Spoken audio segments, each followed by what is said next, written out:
Hello, my name is Davis Wynn, the main man behind Davis Wynn Productions. Before we begin this story, I want to address some things. First, this story is a journalistic-style exposé, where I shed light and the truth on falsehoods and secrets that people try to hide. As such, there will only be facts stated throughout this video. I will not make any claim or statement without factual backup, and any hypothetical opinions or claims will be clearly stated as such. Secondly, this exposé affects me on a personal level.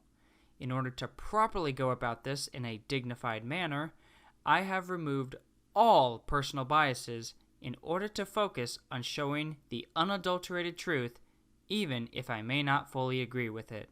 Lastly, this exposé opened my eyes to some pretty shady, deceptive, and sometimes horrifying things. There is some content in this series as a whole that may be sensitive to some viewers, so discretion is advised. Thank you and enjoy the series.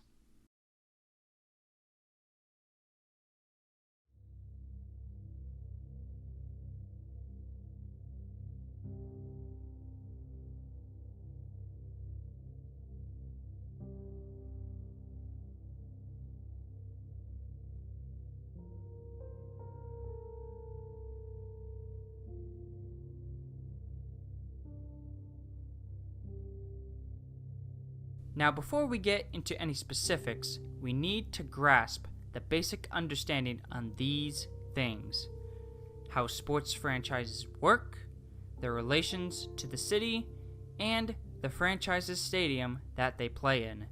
These three factors are essential to understanding the story we will embark on. So let's get into it. We start with a simple question that deep down we may not all know. How does a sports franchise run and work?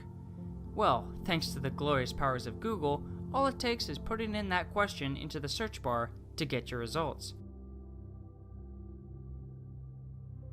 BizFluent's article covers this well, citing that owning a sports team can cost millions of dollars each year. While the costs are high, the payoff can be great as well. Properly running a sports franchise can help guarantee a steady revenue stream and a good return on your investment.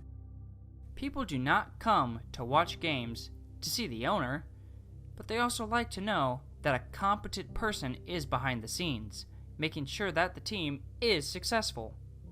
And that is important to remember. These sports franchises are businesses, and yes, they do technically sell a product, and that is the team itself. Going to games, getting your ticket scanned, the security guard checking your bag, the fan group giving you the brochure for the game, the cooks at the snack bar. All of this stuff revolves around the franchise, and it all begins at the very tippity top, the owners. If you are an owner of a franchise, which remember is a business, goal number one, like any other business, minimize costs, maximize profits. Sure, there are other important things like keeping your employees happy, your customers happy, staying competitive with rival companies, and so on, but it is absolutely factual that the main priority of a sports franchise and the league that it plays in is to be as profitable as possible, even if it means cutting some corners. Next, city relations. Your franchise is playing in a city with well over 300,000 people, if not millions. You want to make sure that the people of your city want to go to your games. You also want to make sure that you are good pals with your local government. Making sure you are both on the same page, and when disagreements do arise, work them out in a dignified manner. You will soon learn what really goes on and who's in control. Finally, your stadium, the place that you play in. The main factors is making sure that your stadium is well maintained, up to date, and filled with fans. Now, the subject of stadiums has a lot of gray area, but generally, a stadium with modern amenities and a nice look can often benefit to not only attendance, but also fan relations. However, Sometimes teams can get away with keeping the same stadium for decades until it becomes a sort of historical relic of a sport, such as Fenway Park in Boston or Lambeau Field in Green Bay. But for the most part, a team will have a stadium last somewhere around 35 to 45 years. So with the basics out of the way, it is time to expose the falsehoods of these sports franchises. We're going to be looking at many teams from across 5 different American sports leagues and show how they betrayed or are currently betraying their cities and loyal fans. Our series will be divided into 6 episodes: baseball, hockey, basketball and soccer combined, 2 parts for the NFL, and finally a personal take from me for episode 6. For this episode, we will begin with America's pastime, and that is baseball. Since 2000, only 1 franchise has relocated, but several have been smeared by controversy.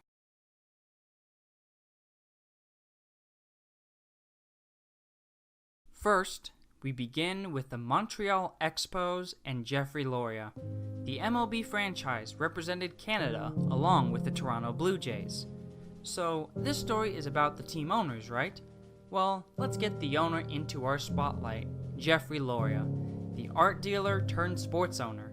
His legacy begins with a 24% minority ownership of this franchise. And over the years, he worked his way up the ladder to becoming the majority owner of the Expos. When Loria took control, he let it be known that the old owner's low-budget approach, or as he called it, business as usual, was over. His first order of business was stronger demands for a new stadium. The last ownership was considering replacing the old Montreal Olympic Stadium, which was not architecturally a good baseball stadium. However, Loria decided to triple down on the stadium issue, even going so far as to say, "We cannot stay here." Needless to say, the people of Montreal were not happy. So, Loria and Montreal did not have good relations, clearly. What's a good way to right this ship? I know. Failed to reach an agreement to provide English-speaking commentary for Expos games in 2000, because nothing brings good semblance like giving Canadian viewers a TV broadcast that they cannot understand. Now, how did this happen? Well, Loria demanded, not requested, demanded more money for broadcasting rights for games on TV.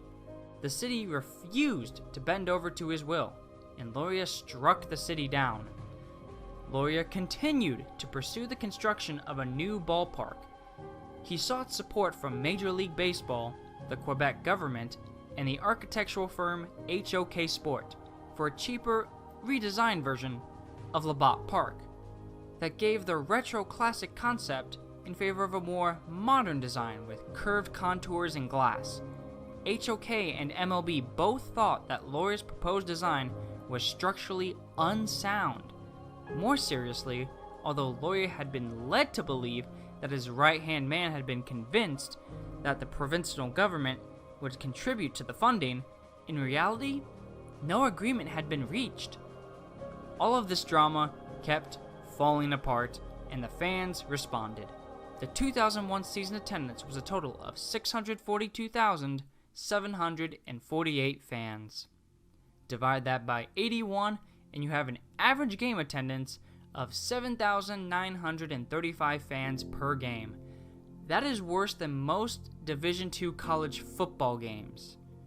Many of Loria's partners started to rumor that the strings he was pulling was an intentional move to relocate the team out of Montreal. The MLB decided that the franchise could not survive and began plans to contract the team with the Minnesota Twins in late 2001. Loria eventually sold the franchise to the MLB, which meant that the team would still play.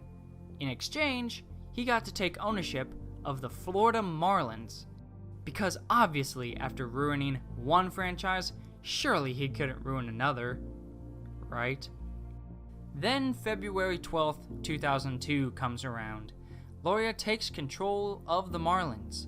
While he's at it, all of the computers and data he had in Montreal are sent to Miami so he can shave a few dollars. This left Montreal completely battered and, in a few years' time, without a team at all. A year later, the Marlins won the World Series. A good sign indeed. However, things didn't fall apart until 2011. For all those previous years, the Marlins played in Sun Life Stadium, or whatever it's named now because they change the name every 10 minutes it seems. This was the home of the Miami Dolphins, a football stadium, which was not very well suited for baseball. Loria worked up another stadium debate, and thanks to Miami's almost willingness to give them what he wants, a deal worked out to get the Marlins a brand new baseball-specific stadium. The problem was, over $300 million towards that budget was public money, meaning that taxpayers and other small taxes would be added for Miami residents. Loria, the man with a net worth of well over $500 million, aggressively and threatened the team with another relocation if the city did not contribute to paying the stadium. During the debate, he asked the commissioners if they wanted Miami to become the only major city in America without Major League Baseball. Because this poor soul is borderline broke, he can't afford to pay for a stadium as a multi-millionaire. We keep hearing, if you build it, they will come, said Commissioner Katie Sorensen, who casted a vote against the plan. I don't believe it, and this field of dreams is going to be a nightmare for our taxpayers. Now you see, Katie did what city officials should rightfully do, have the best interests of the city residents and prioritizing the city over the business. On April 1st, 2009, Miami's planning board voted 6-1 in approval of the overall construction permit for the Marlins' new ballpark, meaning that the people of Miami were going to be responsible for paying that stadium. The taxpayers were responsible for nearly all of this business's location. The total building cost of the stadium complex rose by a few million to $634 million total. More than 80% of that would be paid for using public money. Analysts of the bond sale soon publicized that, with interest compounding over 40 years, the total cost to the county to repay them would rise to $2.4 billion. As the Miami media and bloggers circulated reports of the staggering fiscal numbers, construction began with a groundbreaking ceremony on July 18, 2009. Now you may be asking, how on earth did he get away with this? Well, he almost didn't. The Miami Herald reported on December 2nd, 2011 that the U.S. Securities and Exchange Commission had issued subpoenas to the city of Miami and the county, requesting financial records, meeting minutes, and communications with executives from the Marlins and Major League Baseball dating back to 2007. The executives named in the subpoena include Baseball Commissioner Bud Selig, ex-MLB President Robert Dupuy, Loria, and Sampson. The investigation came about because of the Marlins' claims that the team needed public money because it could not afford to pay for a new ballpark. As of now, nothing yet. If the SEC does find something, criminal charges would be imminent for sure. Now don't get me wrong, I believe the new Marlins Park is absolutely beautiful and stunning. But is it worth it to the people of Miami spending almost $2.5 billion? And with Miami having a downtown population of 463,000 people, that works out to every person in downtown Miami owing the Marlins $5,184. This is pure insanity. But it doesn't even end there. The Marlins are still a disaster-run franchise. How so? Mr. November himself, Derek Jeter. Yes, that's right. One of the greatest Yankees of all time decided that after retiring, he wanted to get into the world of executive baseball. After Loria sold the Marlins, presumably to take the money and run, Jeter was given a 4% ownership, yet he was given the CEO position of the franchise. The people of Miami were hoping that Jeter would be better and would actually put effort into restoring the broken relationship between the Marlins and Miami. What did he do? He dug the knife even deeper. What a better way to win the trust of your city than by cutting all possible costs. Overpaid players? Gone. Star players? Gone. You name it, they got rid of it. It even stemmed all the way to basic positions of staff. The person who played as the mascot was fired, longtime executive staff were fired, and even more just to shave costs. Even a scout for the team who had cancer and needed a new kidney. He was laying in the hospital bed just after colon cancer surgery when the word was sent to him that he was no longer needed. I firmly believe that Derek Jeter did one of the most heartless things possible. Even if Jose Fernandez were still alive today, I strongly believe that Jeter would have traded him for cheap prospects, like he did with most other players on the team. It does not help that due to Loria's ridiculous choices, that the club is bleeding money like a severed arm, and money is hard to come by. Jeter still believes he is doing the right thing and expects the Marlins to soon become a World Series level team with sold out games every day. Good luck with that, Jeets.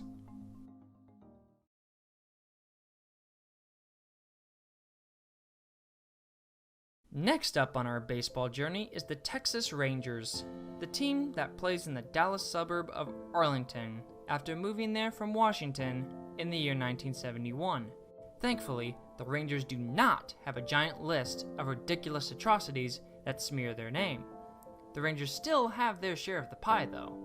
Their current Globe Life Park baseball stadium is currently 26 years old, and it is already being replaced. Why though?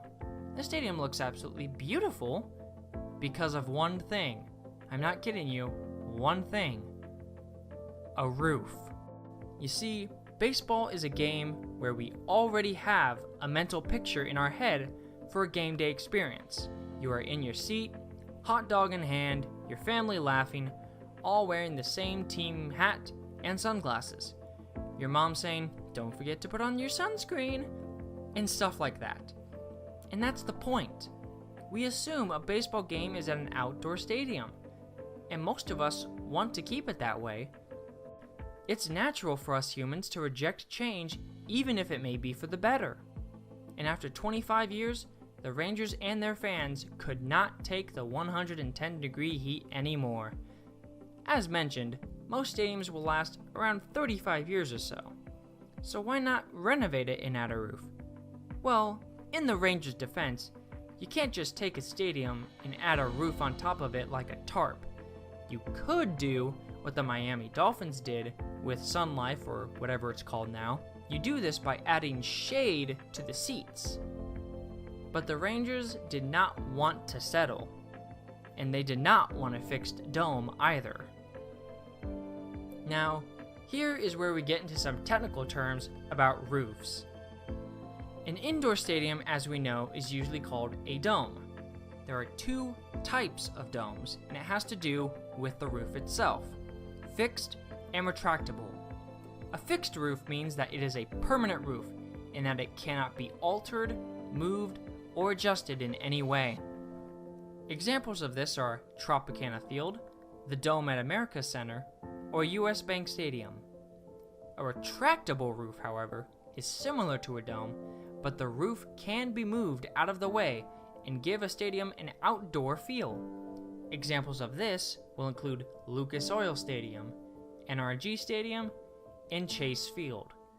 People prefer retractable stadiums because most fixed domes have a tendency to look dark, but US Bank Stadium is a fixed roof, but it uses glass panels to give it an outdoor feeling without having to add a retractable roof. The other thing to note is retractable roofs are significantly more expensive. as you need to have the structure move out of the way and shift back into a dome-type stadium. Whew, didn't expect to get an architecture lesson, did ya? Now let's get back on track.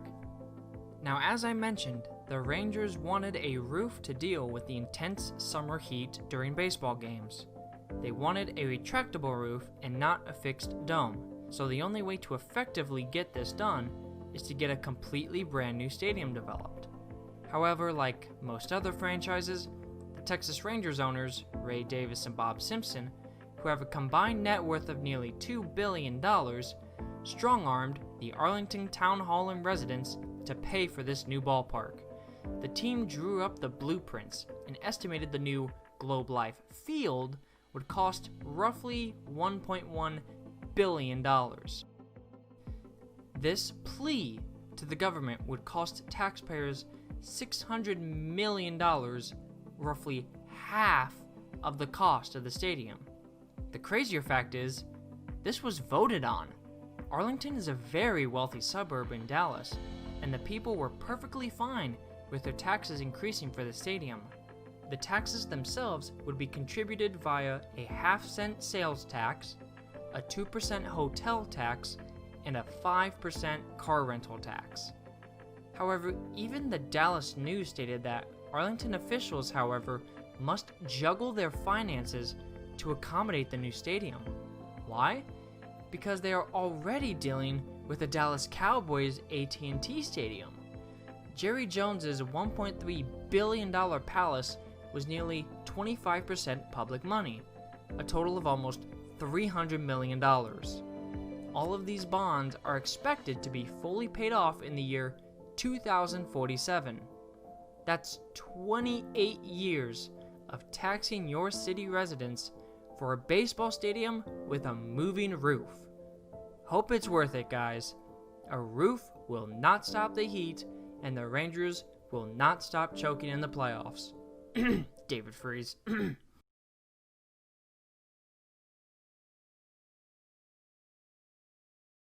Next up on our tour is Atlanta, Georgia, the city who only has 2 sports champions in their entire sporting history. One was Atlanta United in 2018, the other was the Braves all the way back in 1995, merely 2 years before the new Turner Field was opened. Now, Turner Field is a unique story of stadiums. The facility was not meant to be a baseball stadium originally. Turner Field was built to accommodate for the 1996 Olympic Games, located in Atlanta that year. The city built this stadium in a way to be used as the main venue for the Olympics and also for all of the track and field events. As you can see, it has a strange shape to the seating. This was because after the Olympics ended, the outer grandstands would be demolished and the stadium as a whole would be remodeled and tweaked for baseball usage. The redesign was successful. The once famed stadium, where Michael Johnson won gold and set a new world record, became a ballpark home to the Atlanta Braves. However, in 2013, merely 16 years after Turner Field opened, the Braves executives began plans for a new stadium in the suburb of Cobb County. So what's the deal here? Why so soon? Why in a place not in downtown? Well, their reasons were listed. The first issue to address was the immense traffic jams and congestion on game days. Turner Field did not have as much parking as other cities, so many would either wait hours on end to try and hopefully find a spot to park, or they would have to take the downtown metro, where the closest station was still a solid 3/4 of a mile away, well over 1 kilometer just to walk from the station. The team vice president for business operations, Mike Plant, said that the site doesn't match up with where the majority of our fans come from, as the stadium is near some of Atlanta's poorest neighborhoods. Because what better way to preach to your choir than saying that the poor people of your city aren't as big fans as the rich people? Maybe if the Braves owner could lower tickets and concessions in order to make it more accessible for these lower income people. But yeah, we want to have our stadium near a fancy strip mall instead of in the ghetto. That's totally a reasonable request, right? Screw them. Oh wait, that's right. The owner of the Atlanta Braves is the Liberty Media Corporation, which houses Formula One, the highest level of racing in the entire world. In addition to a 7% stake in the Kroenke Arena Company, and we'll get to that later, and a majority stake in SiriusXM, which has an average $5 billion in yearly revenue, they couldn't possibly deal with paying for the stadium that they wanted. Well then, let's have the Cobb County taxpayers deal with it then. Oh, wait, they don't want the taxes? Well then let's not even have a vote on it. All of those expensive Turner renovations wouldn't last after all. Let's just get out while we can. So, how is the new SunTrust Park then? Well, traffic is still awful, but hey, at least we don't have to deal with those pesky poor people. Oh, and the Cobb County government and taxpayers on the hook for $16.4 million as well. Yay.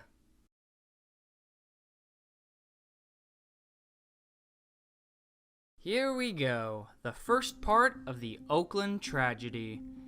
Yes, because 3 teams in Oakland are suffering. The Warriors moved across the bay, the Raiders are leaving, so here is the lonely Oakland A's, a team that has been in the Oakland Coliseum since 1968. A stadium that old must be an old piece of history, right? Well, you would be wrong. Unfortunately, all attempts of renovations were botched and ended up making things even worse. Most notable is this upper deck level known as Mount Davis, named after the Raiders' owner at the time, Al Davis, because he wanted more seating capacity in the Coliseum. And it almost single-handedly killed the entire stadium's charm. How? Well, beforehand, the outfield was completely barren, and because of that, you could see the mountains off in the distance. This giant seating structure removed all of those beautiful views. So this stadium, unfortunately, is actually pretty old and very run down. There are sewage problems that run galore, and there have been reports of infestations in the stadium. So this place is actually terrible. Well then, let's try to get a new ballpark. Oh wait, there's an issue. It's a multi-usage stadium. The A's and the Raiders share a stadium, so they could either remodel a multi-use stadium or build 2 separate facilities. Ooh, the cost would be crazy high if they did that. Well, we will focus on the Raiders later. The A's need a new ballpark, but Oakland can't exactly afford it with public money. They have enough problems in the city to deal with as is. So is there any hope for Oakland's baseball team? Well, as of now, there is one small possibility. A new stadium plan on the riverfront of Oakland. As of now, reports say that the whole thing will be privately funded as well. But I'm still not sure.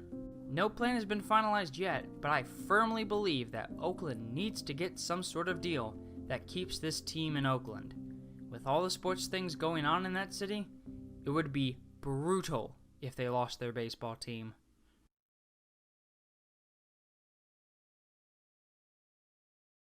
And we conclude this episode with 3 final baseball pieces. These aren't really the fault of terrible owners, but rather a lack of goodwill towards the team and city relations. First, the Arizona Diamondbacks. They are currently trying to replace Chase Field soon. The stadium is ginormous and has thousands of seats, so many that it's almost impossible to fully fill the park. They have the option to opt out of the stadium by 2022, and so far no concrete ideas are out yet. There have been rumors about a new stadium on native tribal land, however, it is merely a rumor, and frankly, let's hope it stays that way. Also, the Tampa Bay Rays. Tropicana Field has been trashed on for years now. While it's not a terrible place, it certainly stands out in front of all the other ballparks in the league. An indoor dome with ugly looking outfield walls and an overall sterilized look. everyone, and I mean everyone, wants them to get out of there. There was the Ybor plan, which fell through and leaves them back at square one. Even Rays player Tommy Pham even got in on the issue. It seems the only option is either a new stadium or a new city. Oh, you're considering moving to Montreal for half the season now? Finally, the Anaheim Angels. Wait, no. The Los Angeles Angels of Anaheim. They dropped the... Oh, okay. Alright, let's try this again. The Los Angeles Angels, even though they play in Anaheim. Anyway, the stadium has been around since the 60s. A major renovation was completed in the late 90s, but the place is still showing its ugly age. The team opted out of its stadium contract, which gives them a chance to explore new potential sites. They are looking at staying within the LA area, but that doesn't mean a cross-country move is in the thoughts of these owners. And that is it for this episode. The next part will release next Friday. In this part, we will discuss how horrible mismanagement and ownership can take Canada's sport of hockey and ruin it for both them and the USA. Thank you for watching, and I leave you with this final quote from Brad Meltzer. When you believe in something, fight for it. And when you see injustice, fight harder than you've ever fought before.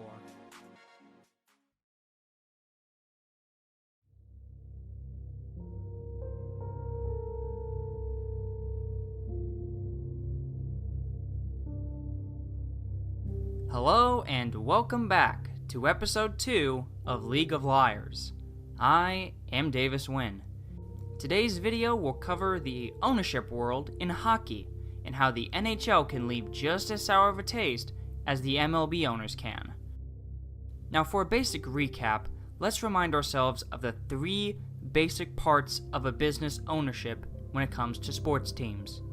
Number 1, you are a business, and like all businesses, your goal is minimal costs and maximum profits.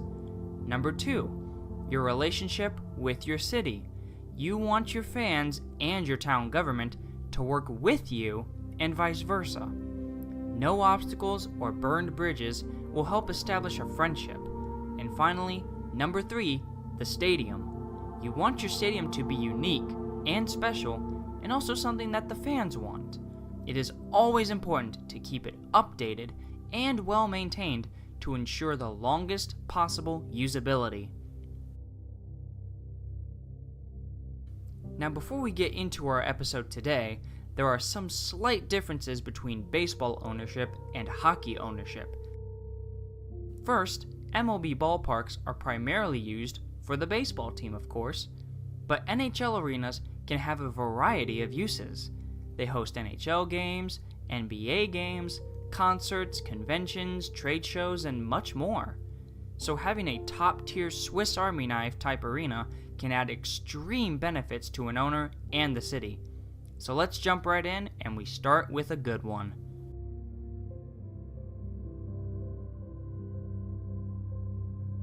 Our first franchise is the New York Islanders. This team boasts one of the greatest dynasties in hockey, winning 4 straight Stanley Cups from 1980 to 1983. But recently, they have been shoved into the dark and cold corner of mediocrity, winning only 1 playoff series since 1993, which is a span of 26 years. Oh, but it gets even worse. As mentioned, it's all about the owners, and for the Islanders, their last owner was Charles Wang, who was notorious for a multitude of reasons, and this ranged from his incompetent ownership ways, his arrogant attitude, to even his hiring process. His mad method for GMs and coaches was to hire a lapdog, a mere messenger to his ideas and choices, and the victim in this case was Garth Snow, and oh boy was he bad. He only won a single playoff series in his entire Islanders tenure, and even then, they had the refs in their favor for that series. He also has the beautiful notoriety of stadium issues. The millionaire Machado tried to get Nassau County to pay for part of the arena. The people told him no, so he moved the team to Brooklyn, which is not on Long Island, but okay. But some people think otherwise, such as Mr. Peter Schwartz. At the end of the day, Long Island, namely Nassau County, turned its back on the very person that was trying to do the right thing for the community. The geographical area on the Islanders' logo let down the man that was trying to save the franchise. Wang deserved better, but he still found a way to keep the team in the area as he struck a deal to move the Isles to the Barclays Center in Brooklyn. Okay, there is kissing ass and then there is this. Not getting duped into paying millions of dollars on a stadium that Wang could easily afford means that you are a traitor to Nassau County and the New York Islanders, apparently. How dare you not want to be taxed into oblivion? Wang was the poor victim, obviously. Give me a break. So, Brooklyn time. The team moves about 30 miles west to the Barclays Center, home of the Brooklyn Nets. This is a basketball-built arena, not multi-purpose, meaning that the entire arena has to be rearranged to fit a hockey rink. And this leads to some weird and downright hideous sights in the stadium. Take a look. The entire west end of the arena has partially blocked viewing. You can at best see 3/4 of the ice rink. Anything that happens below you, you either have to try and desperately look down or watch it on the Jumbotron. It's gotten so bad that the Barclays Center is kicking them out. So where now? They're playing some games in Nassau for good old nostalgia's sake, but they are still playing some games in the Barclays Center for a little while longer. So where to? Well, good news is they are coming back to where they once were in Nassau County. Now, not everything's perfect, but we can only hope that the Islanders will go back to their former glory in the 80s, and maybe that will be what they need to bring them back on the map.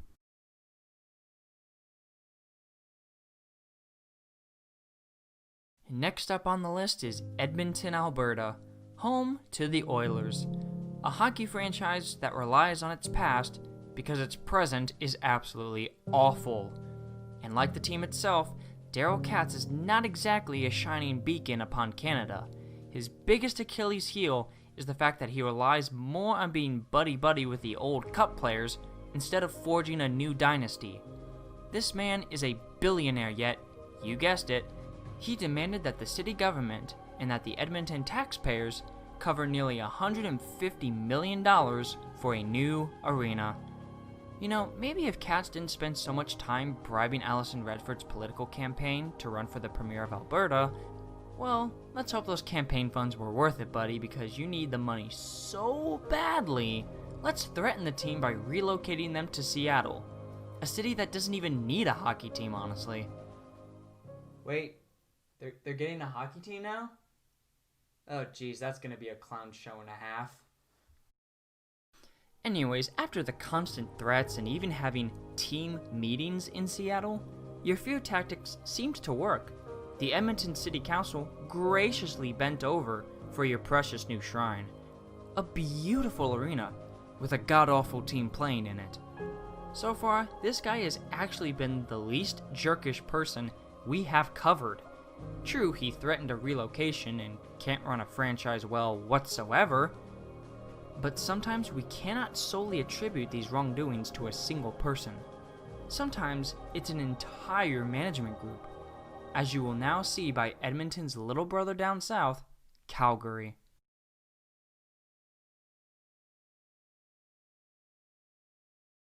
You see, Calgary has a bit of a complex. It can't seem to get out of the big brother Edmonton's shadow.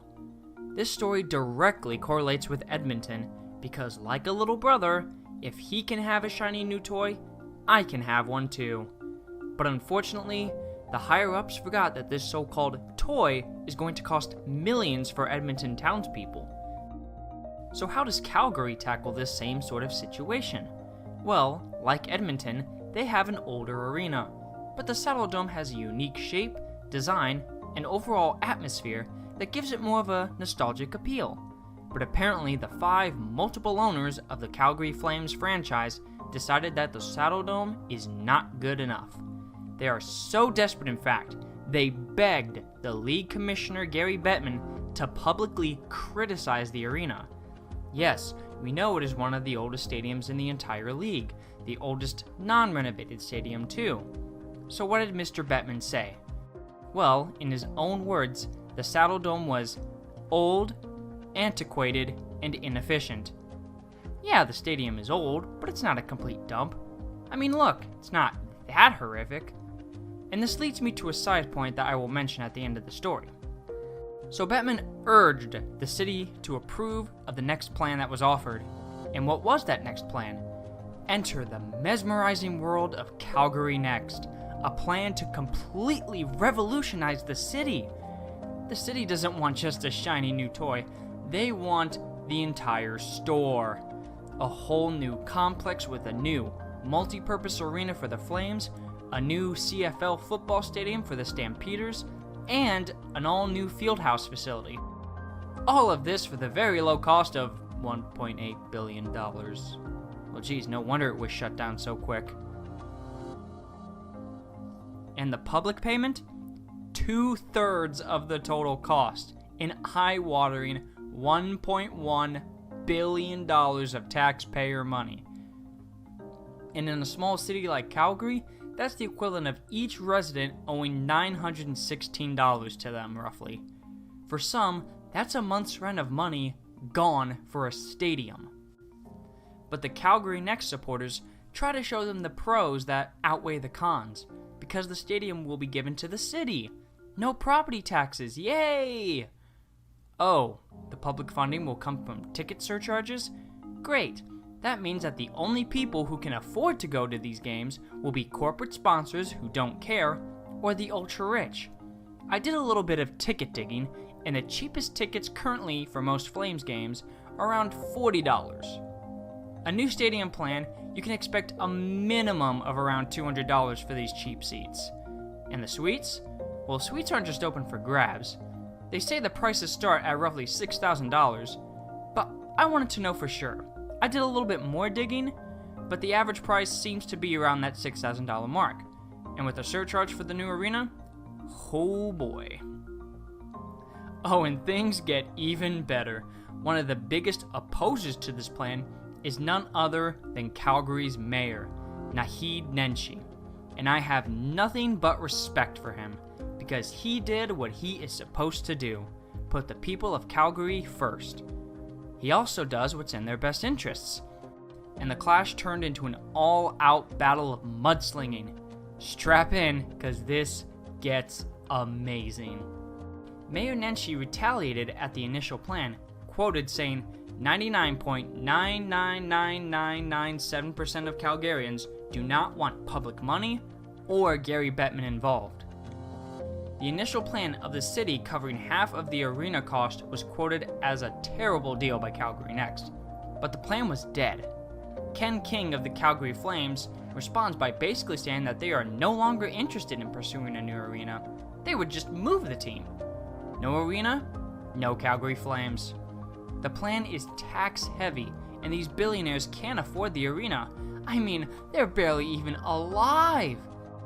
Even Murray Edwards, one of the richest men in Canada, officially moved to London in order to evade the steep tax rates of Canada. Geez, guys, did Nenshi really hurt you that bad? Perhaps that's why you requested to black out all negotiations regarding this issue. So here's the big question. Why? Because, like I said at the beginning, Edmonton got their hockey shrine. We saw how Cats strong-armed the city into either paying up or packing their bags, and Calgary is doing just what their older brother did. Recently, the tensions were cooled and negotiations were reopened, but Calgary Next might resurrect soon. So either the team moves, or it's going to screw over the city via tax hikes. The Saddledome is fine for the time being. I want to extend a hand to the people of Calgary, hold out hope that they may be able to reach an agreement that benefits the city and its people first. And they caved into the demands. Well, it was nice knowing you, Calgary. Such selfless of you guys to give these billionaires a nice $275 million charitable donation.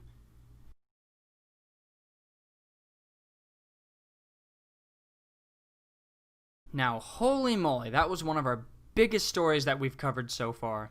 And it brings us to a side point that I would like to mention to you. As I said on the last episode, a stadium usually gets replaced around that 30-ish year range. Or it stays open for decades and becomes a historic piece to the city. So when does a stadium pass this point between old and outdated to nostalgic charm? Well, to assess this, I've coined the phrase, the venerable threshold. Now, for those who don't know, venerable is an adjective that means impressive or interesting because of age, or antique appearance. So what is the venerable threshold? Well, basically, the best way to describe it is like a timeline model. You start with point A. Point A is the start of the predate module. The predate module is the entire process of stadium discussions, plans, budgets, everything before the first shovel is dug out. Point B is the end of the discussions. A plan is solidified, and then point C comes shortly after. This is the opening construction day. And then point D is the completion. The last seat is bolted in, a quick sweep up of the concourse, and the doors open for business. And then we reach the second module. This is the timeline when the stadium is used. This part can be anywhere from 15 to 50 years depending on what happens. Point E is the opening day, that first big event or game. And point F will lead us to the third module, the replacement module. Point F is where the discussions begin on whether to replace the stadium altogether, renovate it, do nothing, or perhaps even move the team to another city. And the final point on this is G. This is where the stadium meets its fate of replacement, renovation, or anything. If renovated, the in-use module is extended. If replaced, it all starts over. The threshold is primarily the replacement module, a point of no return where it's fixed, replaced, or nothing is done.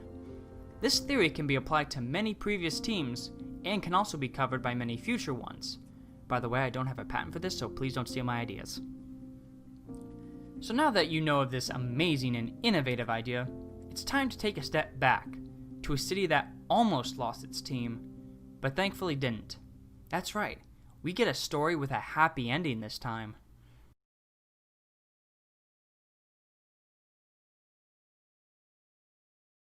The Pittsburgh Penguins are without a doubt one of the hottest dynasties in recent memory.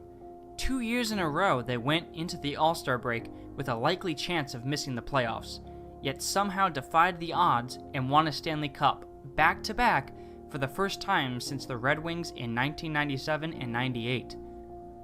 But there was a time when the Pens were one of the worst teams in all of sports, a mere joke, and nobody cared for them. And this was in the early 2000s. The team was beyond awful. A team that had no Crosby, no Malkin, no Fleury, but thankfully he was drafted in 2003. So what was the issue with this team? The old Pittsburgh Civic Center.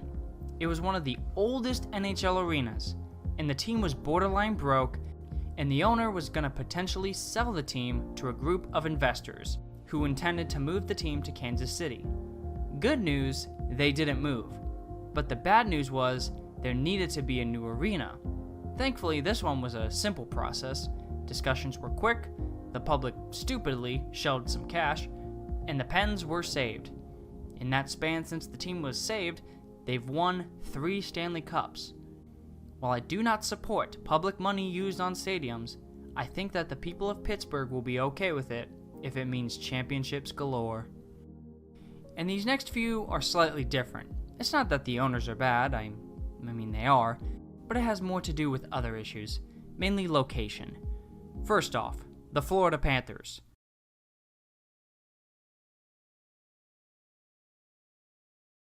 Like their real-life counterpart, the fans of this team are so small that the fan base could probably be considered an endangered species.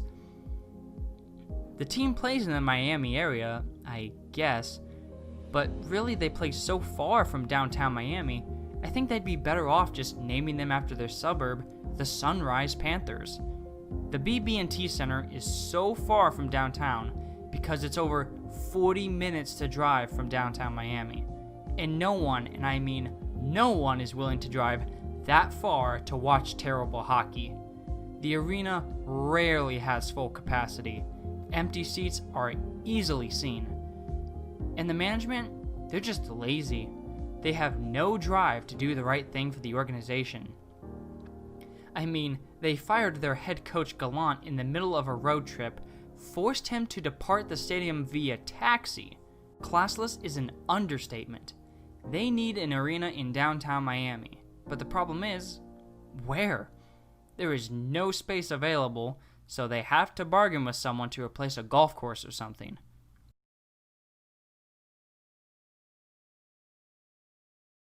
The Arizona Coyotes have been bad for a very long time, and like Florida, they play in a suburb far from the downtown center of Phoenix. This one is kind of hard.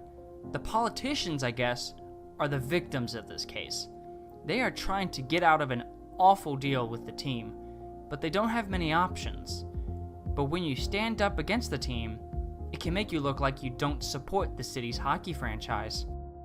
Now, I've done a lot of explaining, but I can summarize the Coyotes' problems very quickly with a short clip from the HBO series Last Week Tonight with John Oliver. And you can almost sympathise, because when politicians do try to stand up to teams, it can cost them. Last month, the City Council of Glendale, Arizona, voted to try and get out of an awful deal with the Coyotes, whose hockey arena was costing them more than $8 million per year. The mayor held a public hearing, and it did not go well. I support this team. It's you that doesn't support any sport in this city, not football and certainly not hockey. What you're doing is childish, it's pathetic, and it's just disrespectful. While I can see her passion is real, you don't get to call someone childish when you are the one arguing for spending millions of public dollars you don't have to keep a giant slab of ice in Arizona. So yeah, not very good. And with no developments confirmed, it's not going to be good for a while.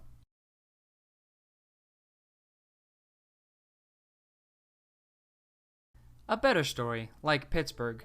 This team was part of the relocation rumors just a few years ago. After moving from Hartford, Connecticut in 1997 to Raleigh in North Carolina, this team gained massive success and popularity, 2 cup appearances and winning one of them too.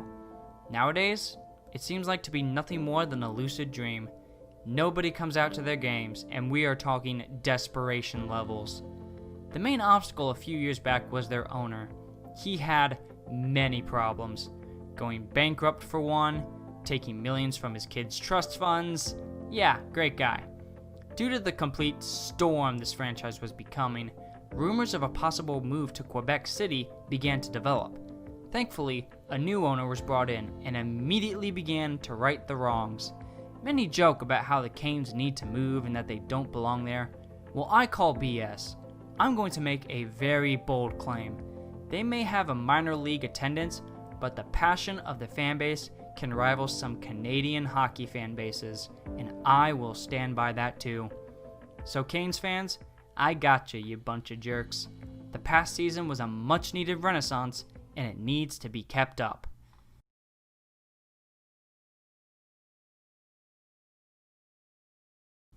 Ottawa, the capital of Canada. The senators of their government are just as corrupt as this specific Ottawa senator, Eugene Melnyk. Oh, Melnyk, you sure do find a way to make everyone despise you. The owner of the Ottawa Senators seems to have no remorse for his actions. Let's start with the same problem as always, a stadium. He wants a shiny new one, of course. The current arena is located way too far from downtown, and public transportation to it is almost non-existent. Even if you do travel by car, it is still a nightmare. And like all good top quality owners, you squeeze every possible dollar out of your fans by surcharging tickets out the wazoo. Oh, and don't forget, the team has become a giant laughingstock. But then there was supposed to be a glimmer of hope for Sens fans. They got one of their special outdoor games. These will always bring fans out no matter what. So, with all of this national recognition, what will Melnyk tell the people of the world about his team? Well, first, he starts off by berating the fan base for not showing up to games. It's their fault that the only way to get there is via personal car or hope for a taxi. Wait, that's not strong enough of a statement. Let's go further into this self-dug grave. On the night of your city's biggest moment of the year, you openly hint at potentially relocating the team. What the hell is wrong with you? And this wasn't just some sort of fluke one time either. He has a notorious history of embarrassing the city he supposedly represents to the sporting world. And here's a good part. Many love the Senators still. They just want Melnyk gone. Date back to early 2015. Eugene Melnyk was undergoing some horrific news that nobody, no matter how awful, should go through. A life or death medical situation. He needed a liver transplant and urgently. With no suitable options short term, they had no choice. He made a plea to the people of Ottawa and Canada, someone to help him live longer. And one anonymous person decided to do that. This person did have one message that he sent to Melnyk, and that was, bring a Stanley Cup to Ottawa. This city saved this man's life, and in return, he killed the hopes for this franchise, and it is going to get even worse. Anytime he doesn't get his way, he goes ballistic, and that is not very Canadian now, is it? Oh wait, you don't even live in Canada, you permanently reside in Barbados. Why? To escape the tax regulations of your own damn country. I would like to point out one moment, the Eastern Conference Final, Game 7. This moment is seen as the worst thing ever by most Sens fans, but I want to give them a different approach.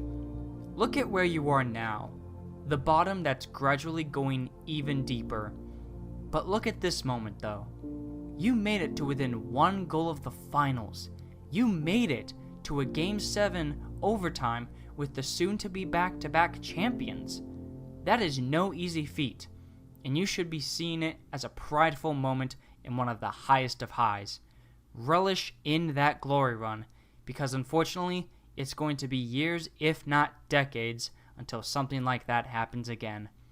But for the sake of Ottawa, it might be better off if Melnyk does not succeed.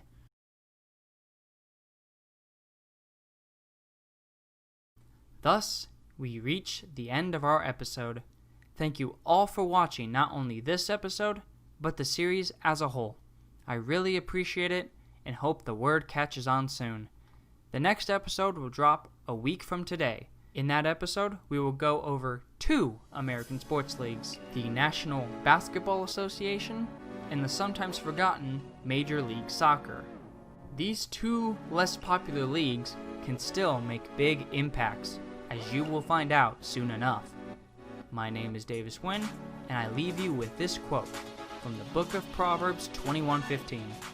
When justice is done, it brings joy to the righteous, but terror to the evildoers.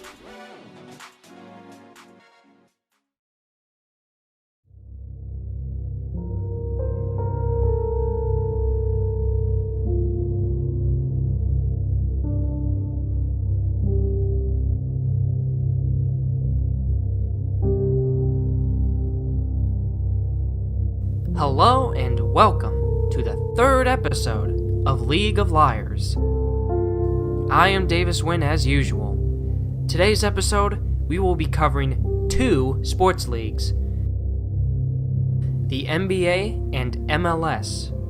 Now, MLS isn't very popular here in America, but even they have their fair share of this bad ownership pie. Now let's recap one important thing from our previous episode, and that is the venerable threshold. This is the point in time where a stadium is either declared outdated and must be renovated or replaced, or declared a nostalgic piece and must be kept in its current condition. Be sure to remember that all in our upcoming episodes. So with that out of the way, let us begin, and we continue on from a story we previously left off.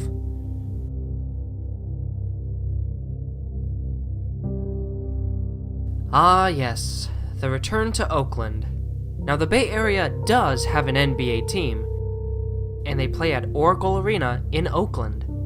The Golden State Warriors, the most revolutionary dynasty in basketball. We're talking since the Michael Jordan-led Chicago Bulls. However, even this franchise is another notch to the Oakland tragedy. Oracle Arena is one of the oldest arenas in the entire league. And so, they officially announced that they were moving across the bay to downtown San Francisco. While this isn't a major move, the people of Oakland are always overshadowed by San Fran.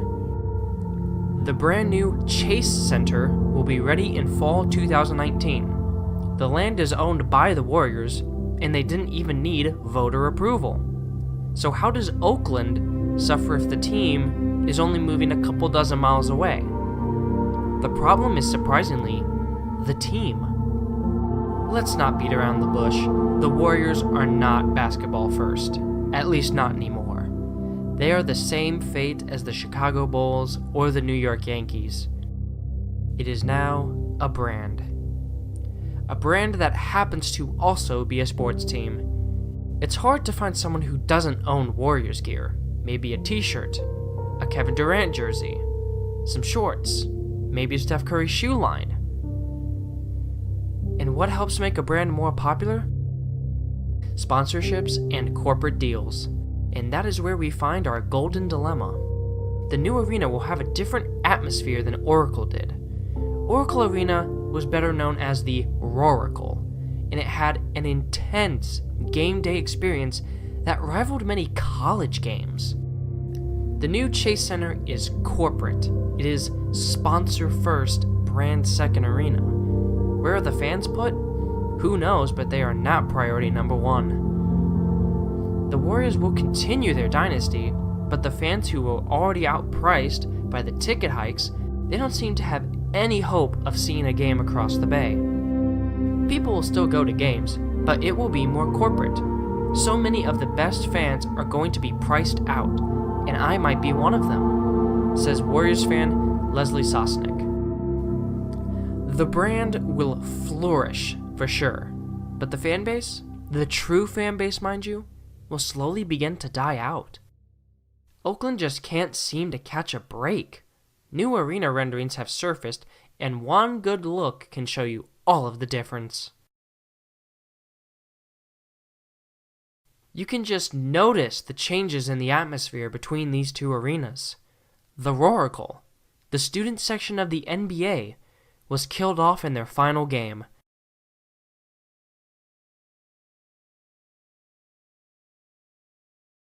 Milwaukee is not a big-time city, but that doesn't discredit their fan base. However, the Bucks seem to be the forgotten team of Wisconsin. Green Bay is world-renowned, and the Brewers have their fair share as well. But the Bucks, not so much. And this time, it's a unique twist on the stadium issue. The new owners, Wes Edens and Mark Lasry, purchased this franchise in 2014, but there was a threat. The team needed a new arena plan within the next couple of years, and it must come to fruition. If not, the team would move elsewhere. And they were not the ones who demanded the new arena. Wes is innocent. It was the NBA itself. A clause in the ownership contract stated that, and I quote, "The purchase agreement included a clause allowing the NBA to buy back the team for a potential relocation if the new owners did not get formal arena construction plan put into place." So the owners tried to work out a plan because obviously they wanted to keep the team. However, it came at a nasty cost. Over $100 million came from Milwaukee City and County, and the state of Wisconsin covering another $55 million, which means the total bill for public money will be roughly $400 million in total. Desperation leads to a lapse of judgment, common sense, and the knowledge of what is right. And it's a shame. The Bucks owners and fans were at the whims of the NBA. They just did what they could to save the team, but it will backfire in the end.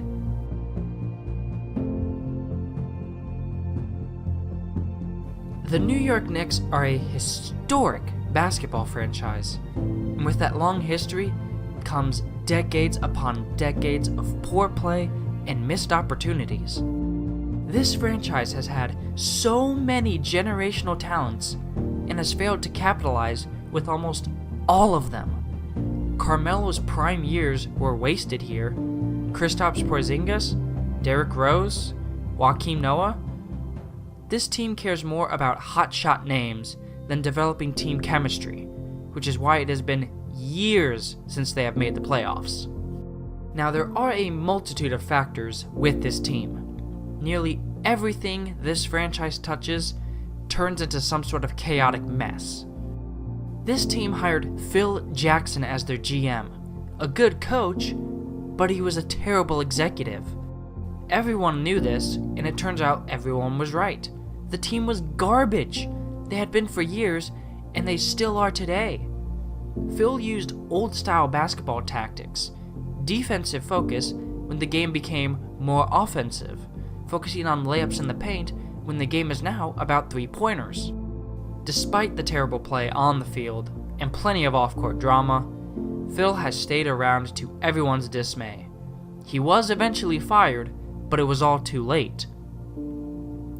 Everyone of note is gone, including Porzingis, and this leads us to our owner, James Dolan. I gotta say, he's not terrible, he's just dumb. He's just dumb. Probably because he cares more for his house band than his basketball franchise. Here, take a listen to this. You never meant to hurt no one. In the end, that's what you've done. Yeah, kind of odd if you ask me. Even with the arena being completely fine, this organization is a disaster. Take a look at the 2019 summer. The Knicks were in a prime position to land Kyrie Irving and Kevin Durant. The bad news is, they didn't get either of them. No Zion either. This team defies all odds, not in victory, but in humiliation. As I conclude this piece, I have 4 words that I and thousands of others shout in unity. Sell the team, Dolan.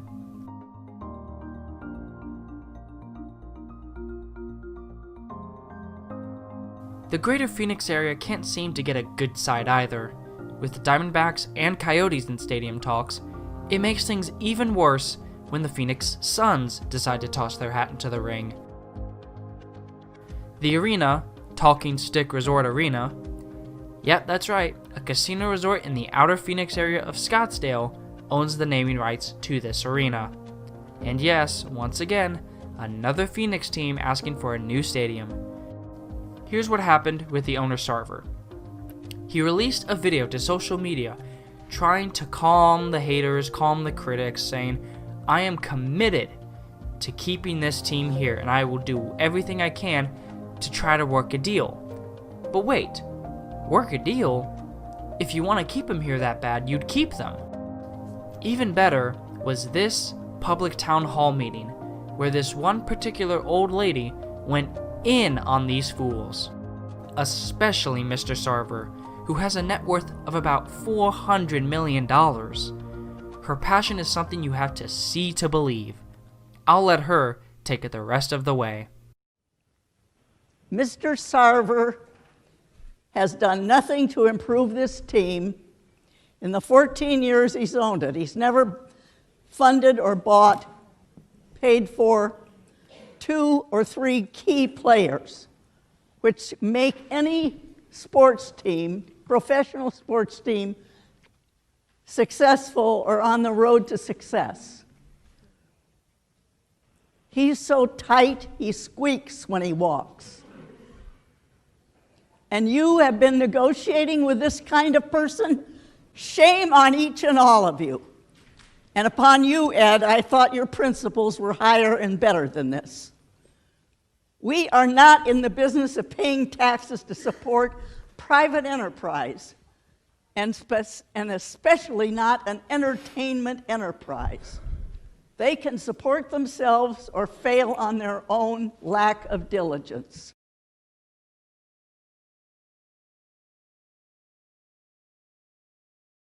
The Sacramento Kings are known for two things: the controversy of the 2002 Western Conference Finals, and for having a current 12 years of losing seasons.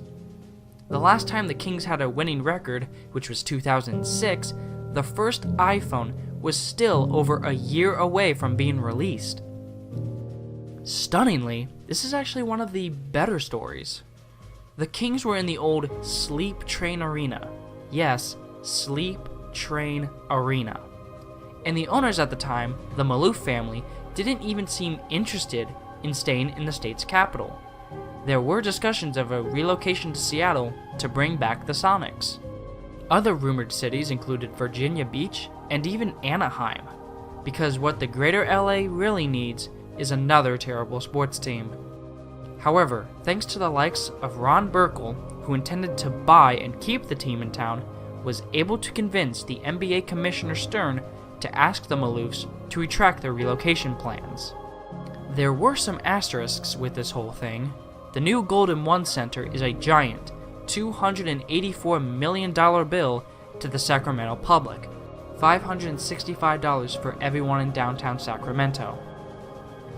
But for the people there, they wanted their basketball team, their only pro sports team. In this case, I can't be too harsh. They were willing to bite the bullet, and maybe someday it'll be worth it. 'Cause at the opening day, it seemed like it. There's a lot of uncertainty, as we all know, but the one thing that we do know is the love affair between this team and this city. Let's do it, Sacramento! NBA Board of Governors voted to reject the relocation of the Sacramento Kings. This is your team, and it's here to stay.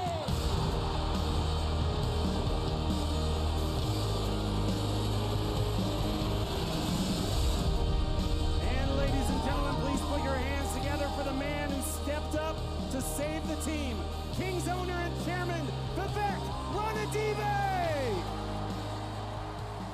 Hello, Sacramento. Hello, Sacramento.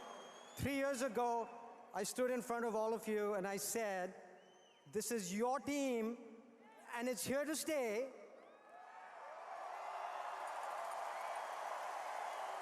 Today, tonight, I'm very, very happy to say, welcome to your new home.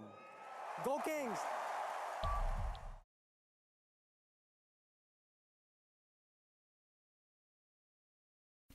This one is pretty rough. The Seattle Supersonics were the team for the Northwest of America. Our story begins in 2006. The head owner of the Sonics at this time was none other than Starbucks CEO Howard Schultz. In July of 2006, he sold the franchise to a group called the Professional Basketball Club LLC, who was rumored to relocate the franchise to Oklahoma City. Many were worried the team they had loved for almost 40 years could be gone. For some odd reason, even the mayor of OKC added his own 2 cents onto the issue. He said that, "I think it's presumptuous to assume that Clay Bennett and his ownership group won't own that Seattle team for a long, long time in Seattle or somewhere else. I understand that people are going to say that seems to be a likely scenario, but that's just speculation." And speculation is an understatement. It sounded more like he was trying to save face. Well, I have a loaded gun at your head, but I won't pull the trigger. Trust me. And lo and behold, the talks began. This OKC group was in talks with the local Seattle government to get renovations for the home court of Key Arena. The plan was either renovations or a brand new complex in the Seattle suburb of Renton. And when the Seattle government told him to kick rocks, OKC decided to begin their relocation process. They requested arbitration with the city to leave Key Arena before the lease expired. Seattle then sued the group to enforce the lease rules that stated that the team must play in the arena until 2010. The owners gathered and an official vote was casted on this issue. 28-2 voted in approval. It was finalized. The Seattle Sonics were gone. The real good stuff is what happened after they moved. Not long after the team relocated to Oklahoma City, private emails were leaked to the public, showing that the ownership group, before they even purchased the franchise, had high interests in moving the team to OKC. The deal was shady to say the least. If you want to look even deeper into this team's controversial relocation, there is a movie called Sonicsgate. It goes deep into the falsehoods and wrongdoings during this whole process, kind of like this series. It actually won awards for the analysis and quality of it, so I would recommend you check it out. And now, we move on to the second aspect of this episode, the MLS. Formed in 1993, it's only been around for 26 years, and it wasn't tainted by ownership for a long while. Sure, there was poor team management, but there are two recent stories that show that this league is starting to become something it really should not.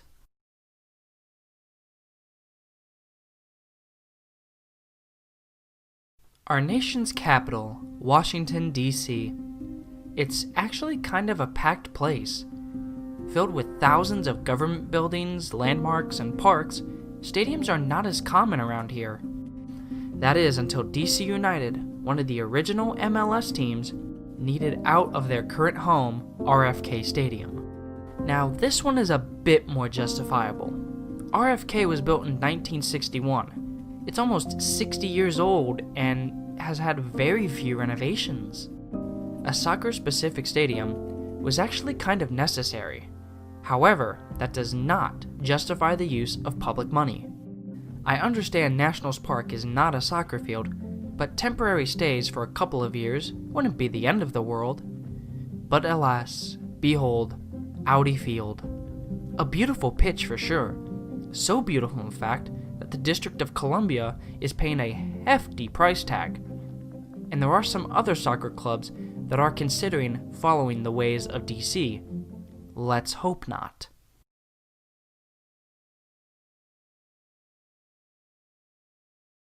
We have had a lot of tragic, heartbreaking stories on this series. We've had a few good ones here and there, but they are a rarity in American sports. This story, though, is different. It goes just to show what can happen as long as you never give up. The Columbus Crew were one of the original MLS teams like DC. And for well over 20 years, the team was Ohio's soccer empire. They were loved by the fans, the community, and more. But then came Mr. Anthony Precourt, a man who blatantly and openly admitted that he had no interest in his team playing in Columbus anymore.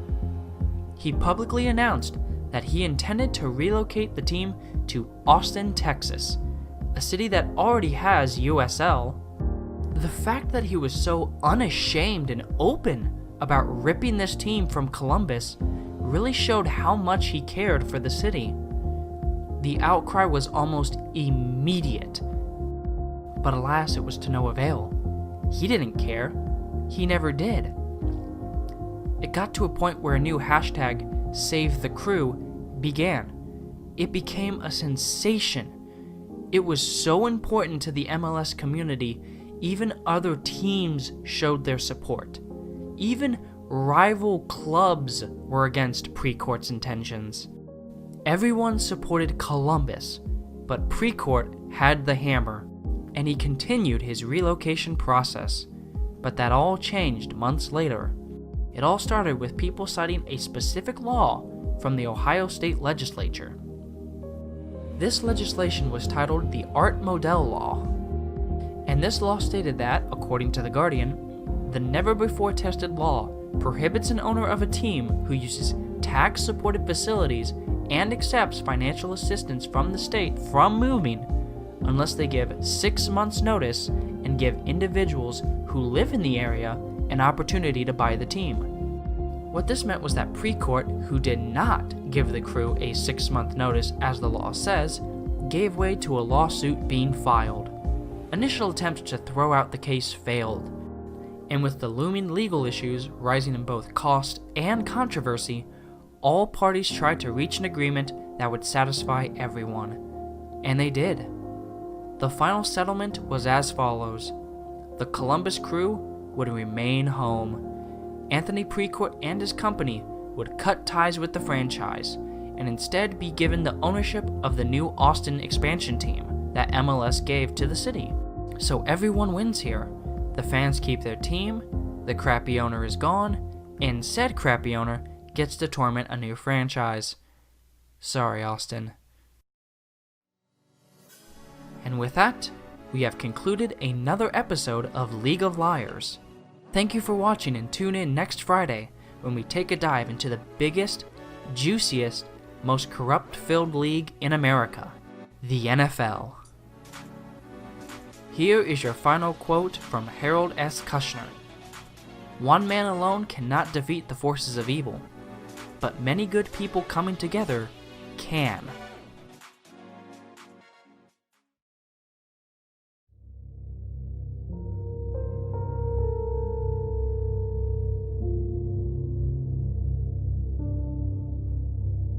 Welcome to the 4th episode of League of Liars.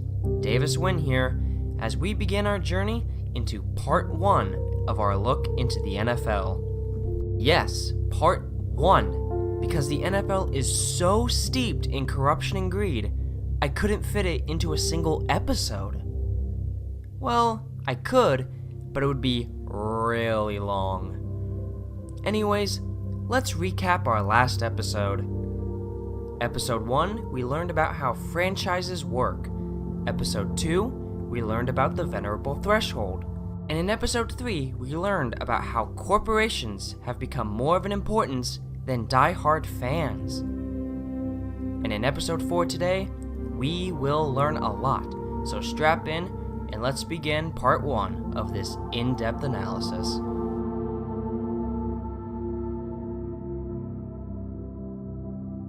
The Minnesota North is cold and unforgiving. After losing the Lakers in the 1960s, which, to dig the knife even deeper, is one of the most cherished franchises in sports, and losing the North Stars a while back as well, it's no wonder this town is on the brink of a collapse. So much so, it caused this spectacle to occur.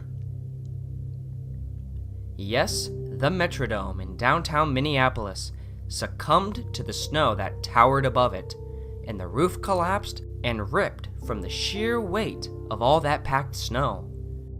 Being an air-supported roof is not exactly a durable solution from an architect standpoint. So here we are, the first time we have a stadium issue where a stadium genuinely needs to be replaced. However, then we get into the real meat of this tortured franchise, Mr. Wilf. The dude looks like Waluigi's drunk, abusive father, and to his credit, his actions and attitudes suggest that he is a not-so-nice personality. The threat of moving the team to Los Angeles was the real deal, and Los Angeles is a city that will be talked about plenty in our NFL segments.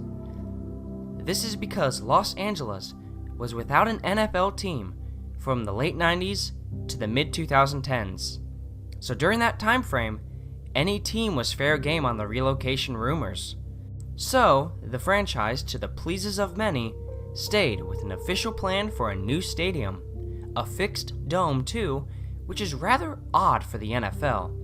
Open-air stadiums are dying off, and in suit, retractable stadiums like we mentioned in episode 1 are becoming more of a norm. However, Minnesota was able to get a fixed dome likely because of the cold climate of Minnesota. Now let's get the fun stuff out. Who foots the bill? Yep, you do. How about a nice surcharge of $500 million? For the Twin City population, they were actually willing to shell this out to keep their team. Despite the absolute lunacy of Minnesota's government officials, there is an issue with the stadium already. Look at the stadium. A lot of the construction uses glass windows to help those inside see outdoors. It gives it an open air feel. Well, apparently this glass is so transparent that birds fly directly into the stadium glass and die. This was even mentioned during the planning of the stadium. People said, hey, this is a risk that you're taking and it could end very badly. And they ignored it. Now they are backtracking, trying to fix the problem that their stadium is directly on a bird migration route.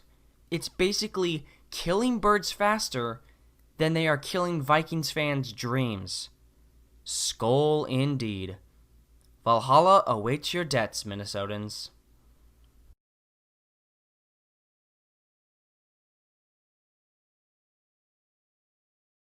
Ohio is far from perfect. The Cleveland Browns need no explanation, and we will get to them in the next one, so don't worry.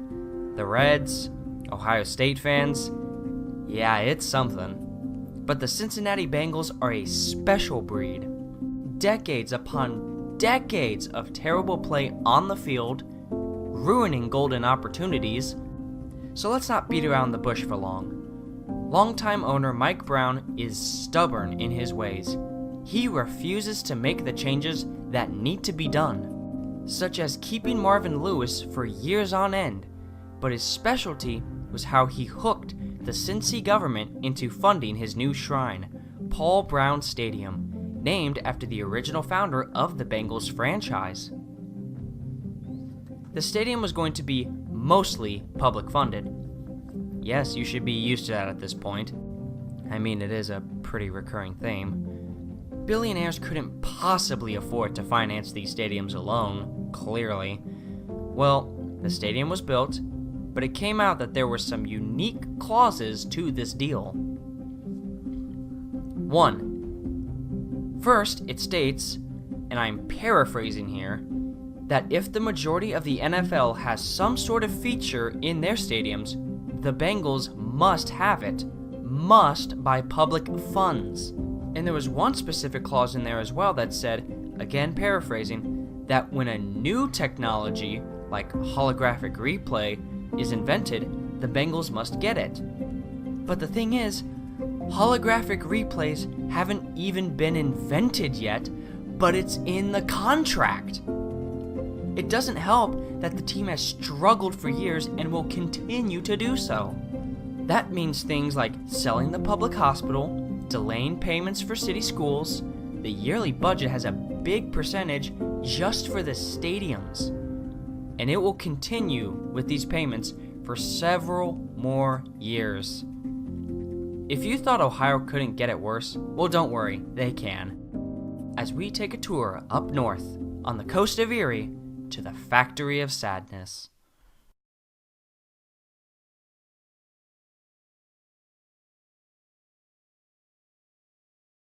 Ah, brown.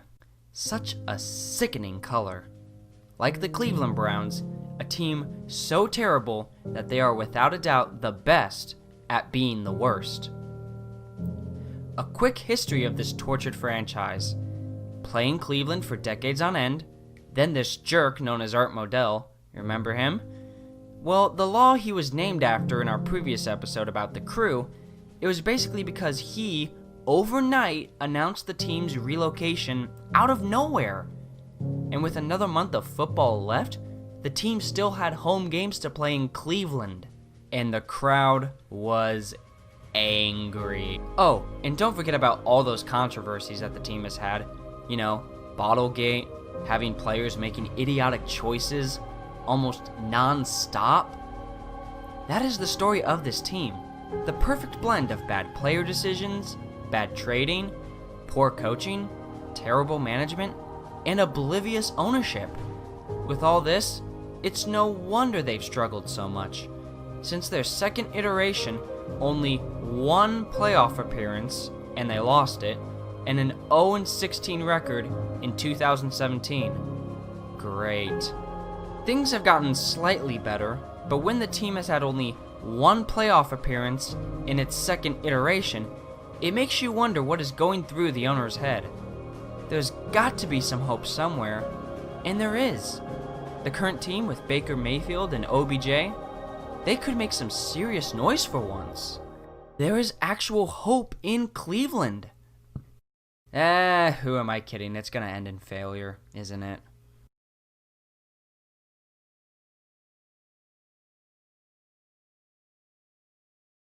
Well, crikey, mate, it's time to talk about the Jacksonville Jaguars. This team has been kind of an oddball from the get-go, as Jacksonville isn't really as popular as other non-NFL cities, San Antonio and Salt Lake, for examples. And the team has not had a whole lot of success or fan following. No Super Bowl appearances, and only 3 AFC Championship games. Other than that, there isn't much else to see in this squad.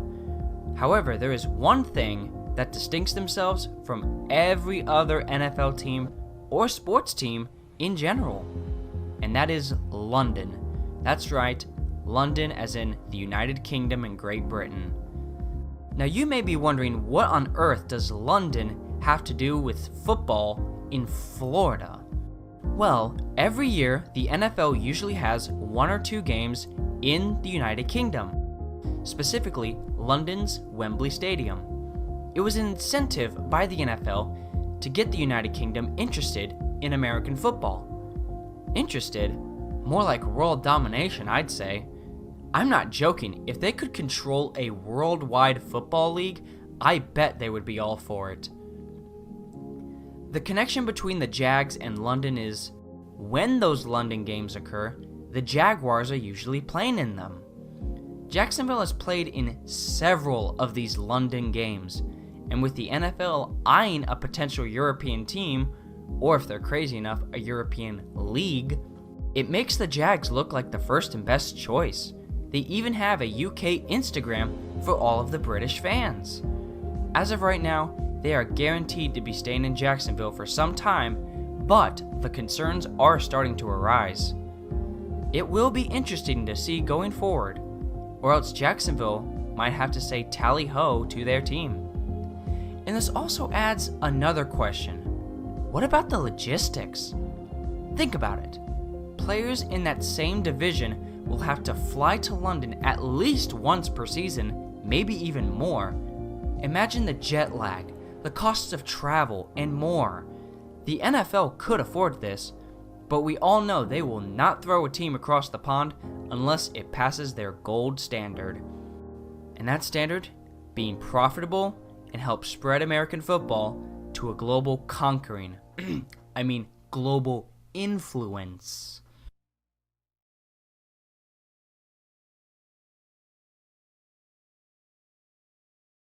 Buffalo is a forgotten one, always overshadowed by their Long Island brothers.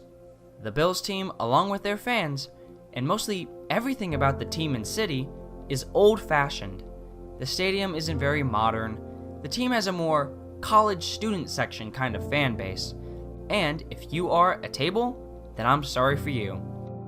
Well, New Era Field, nice name, is such an eyesore according to these moronic NFL execs who think that the newest iPhone, XR Plus, Touch, whatever, is always outdated. Buffalo seems to be the butt joke of the NFL. Nobody wants to play there. Antonio Brown was almost traded there, but he flat out said that he refused to play for the Bills. Mr. Pagula owns the god-awful Bills and the god-awful Sabres. He seems to not understand the situation at hand. The NFL is more than ready to ship the Bills to a new city. The NFL is seemingly unashamed at the fact that they almost hate some cities, and Buffalo, sadly, is one of these victims. Mr. Pagula seems to have his work cut out for him. The man is the reason the Bills didn't move earlier in the decade, but he's also the main piece holding the franchise back. Like the Milwaukee Bucks, the NFL is basically forcing the Bills into either getting a totally new football stadium or leaving for another city. There have been sketches and concept designs, but there is no official plan in place yet. I will hold out a hand and support those cold brothers up north. To me, Buffalo Stadium is an East Coast Lambeau Field. It has a charm of uniqueness that passes that final point of the venerable threshold. A $1.4 billion stadium is not the answer to your problems, guys. I believe the best answer is small renovations and general upkeep of the current stadium. Embrace your college persona, because it's the saving grace of your tainted organization.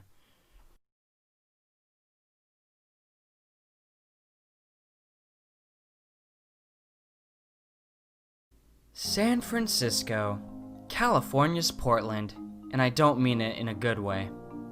Forgetting the pure classlessness of Giants fans in the ye old Steve Young and Jerry Rice and Joe Montana days, this is about now, and this team is a joke.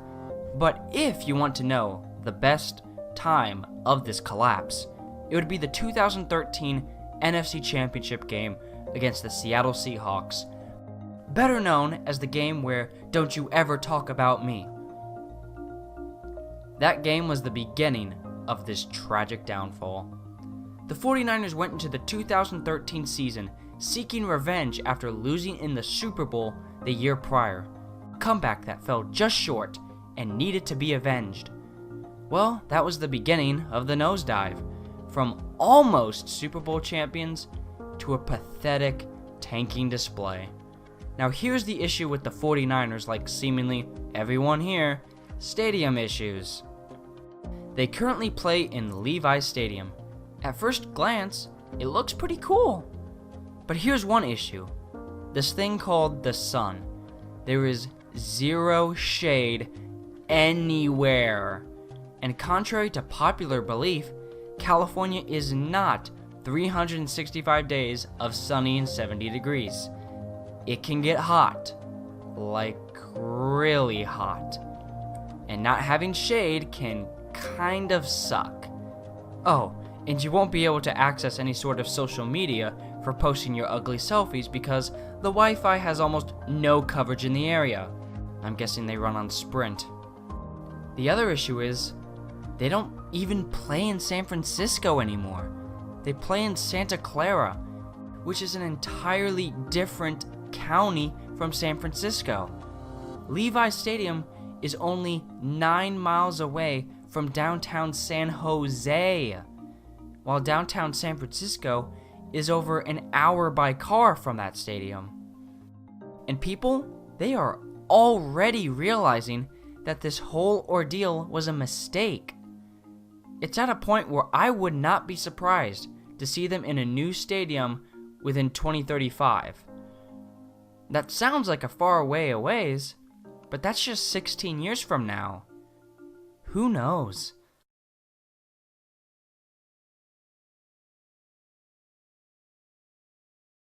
Da Bears, a supposed franchise of great history.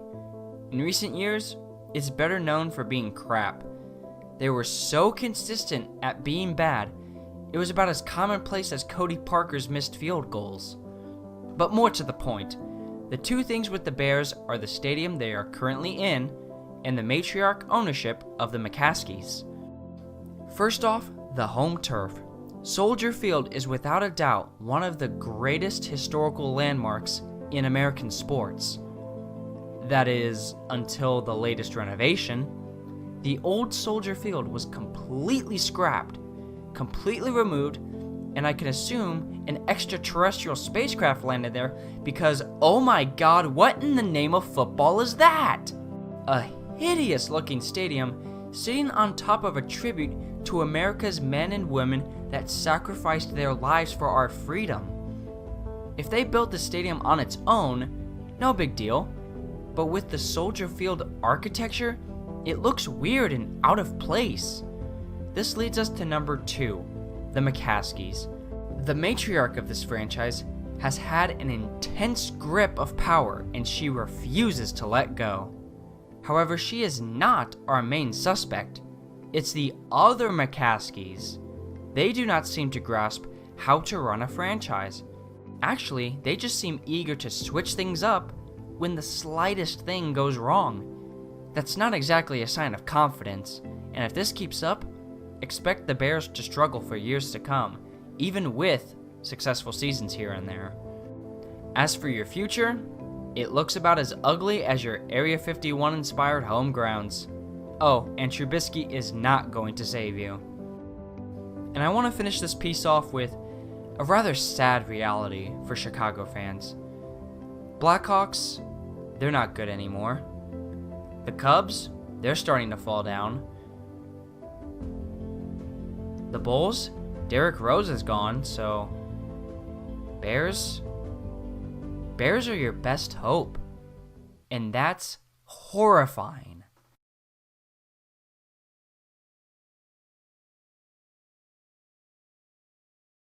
Oh, Jerry.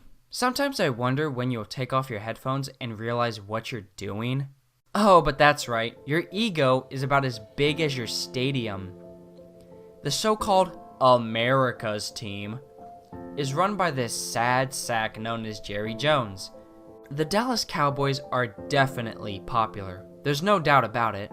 But Jerry Jones is someone who shouldn't be anywhere near a sports franchise.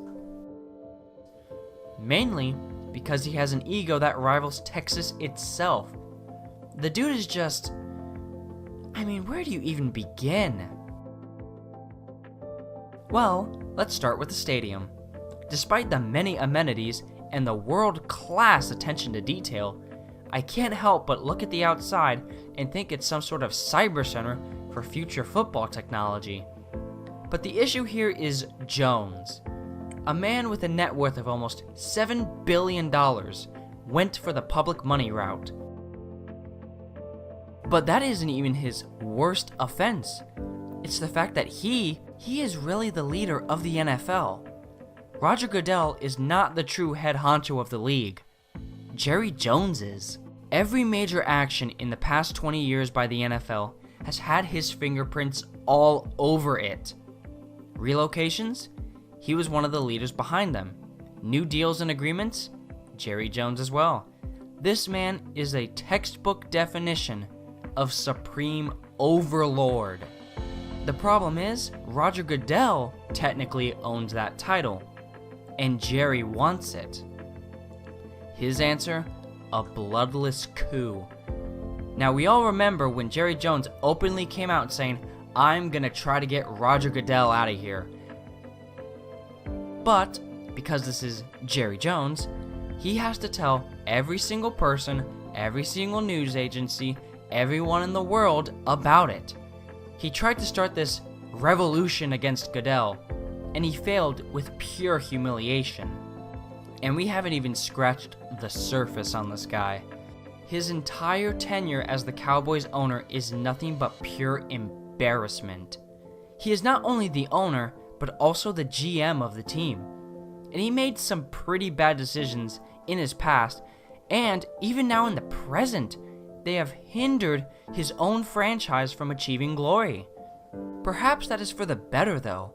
Last thing we all need is the arrogance of the Dallas Cowboys fan base. Now, I'm going to stop here. It would be easy to ramble about his lunacy for another 20 minutes, but we must get through others on this list. If you ever want to know how annoying he can be, just find any video with his name on it, and you will quickly understand.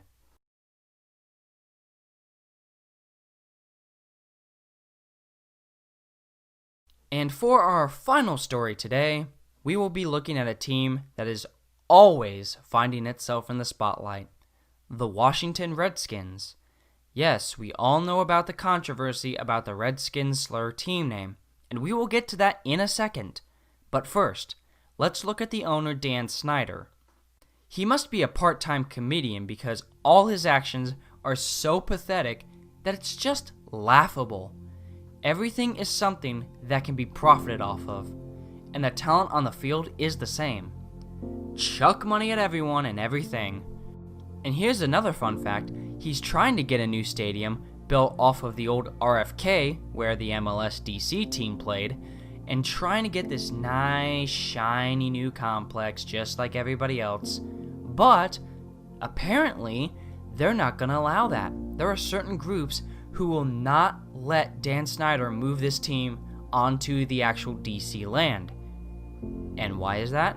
Well, that brings us into our main story. Here we go. This is where the real war begins. The name. Redskins. Now, we are not going to focus on the whole aspect of controversial names in sports, and we're not going to decide if one is correct or the other. We're going to look at this issue with the Redskins team through an unbiased perspective. So here's the backstory to this. Originally, the team was named the Braves when they were in Boston. Then owner George Preston was moving his football team into Fenway Park, where the Boston Braves baseball team played along with the Red Sox. So in order to help prevent the confusion, he renamed the team to the Boston Redskins. This kept the Native American identity of the Braves, but with a new name. And as time progressed, the team moved to the DC area. And in this long span of time, there were many lows, but there were also many highs, including Super Bowl wins. But the elephant in the room was still there, the name. Massive protests began, calling for the name to be replaced. Those on both sides of the debate had their reasons. Those who wanted it changed saw the word as a racial slur that is demeaning to Native American people.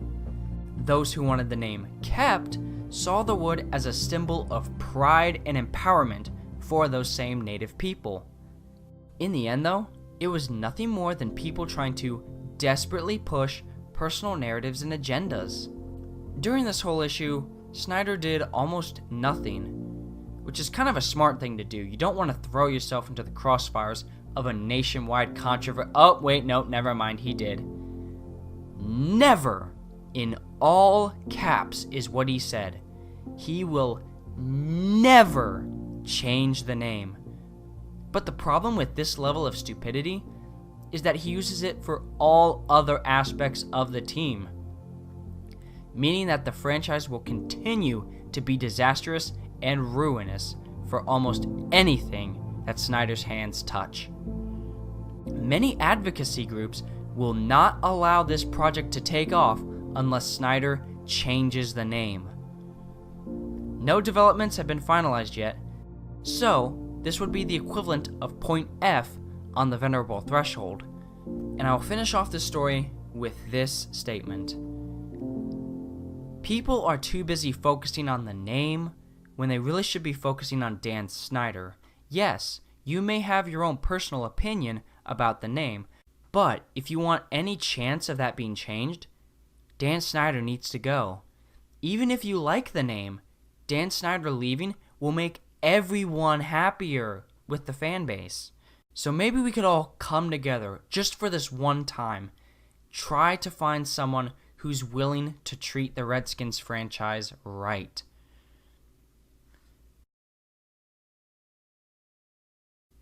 We have reached the end of this episode, and despite this, there are many teams that I actually did not cover. Most, if not all, NFL franchises have had some sort of wrongdoing or major controversy that blackens their reputation. And remember, this is only part 1 of the NFL. When the next episode releases, we will finish our coverage on these teams and this corrupt league. As always, my name is Davis Wynn, and I leave you with this quote from Dr. T.P. Chia. It is possible to satisfy your need. It is impossible to satisfy your greed.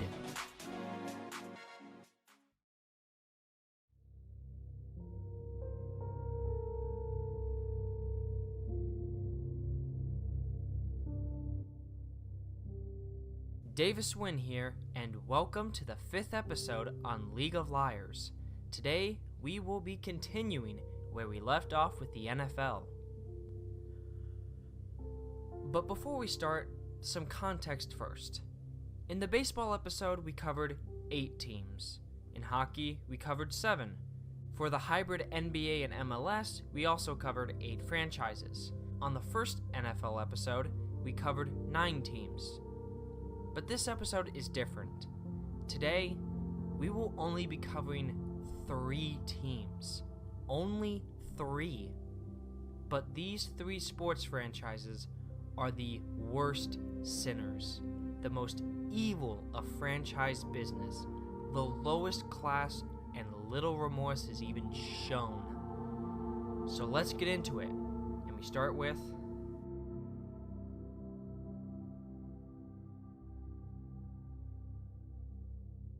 Oakland. I'm sorry, you have been through so much, but I must do this. We must end this. But before we can, it's time to talk about the black hole that will be left. The Oakland Raiders. Oakland and the Raiders have had a spotty relationship in years past. It's as if the franchise can't decide between Oakland or LA for where to play. They went back and forth, then back and forth on multiple occasions. The franchise first began in Oakland in 1960, and then 21 years later moved to Los Angeles to become the LA Raiders. And after 12 years, they moved back to Oakland in 94. And yet again, in 2020, after another 25-year stint, they are moving yet again. But we will go further into that detail soon. As mentioned before in episode 1, the Raiders shared their stadium with the Oakland A's, the Coliseum, and in that episode 1, I discussed how the creation of Mount Davis ruined the stadium's views and overall appeal. Now we will get more into that. Mount Davis cost approximately $500 million to build, with the cost shared by the county and the city of Oakland. From then, it cost the county and the city a shared $20 million a year in debt repayments, which had the side effect of the city having to lay off police officers, according to the San Francisco Chronicle. Also citing that due to low attendance in 2006, the Oakland A's installed a tarp to cover all of the top-tier seating areas of the Coliseum. This included the top level of Mount Davis. As the Athletics could not sell advertising space on the tarp due to city regulations, various athletics-related messages were printed on these tarps. The Mount Davis sections of the tarps displayed the team's logo and retired numbers. The covered seats numbered 20,878, representing approximately 37% of the seating capacity of the Coliseum. So this $500 million upgrade and renovation was basically pointless, and the team fell apart, and things got even worse for this tortured franchise. Another key thing to point out is the fan base. It is no secret that the Raiders have one of the most notorious and violent fan bases in American football, maybe even American sports. We're talking even worse than Philadelphia. The infamous Black Hole has been known for the most hardcore of hardcore fans, and those who dare step into the Black Hole in another team's gear, it's almost a guaranteed onslaught of trash talk, and if you're unlucky, some actual trash tossed at you.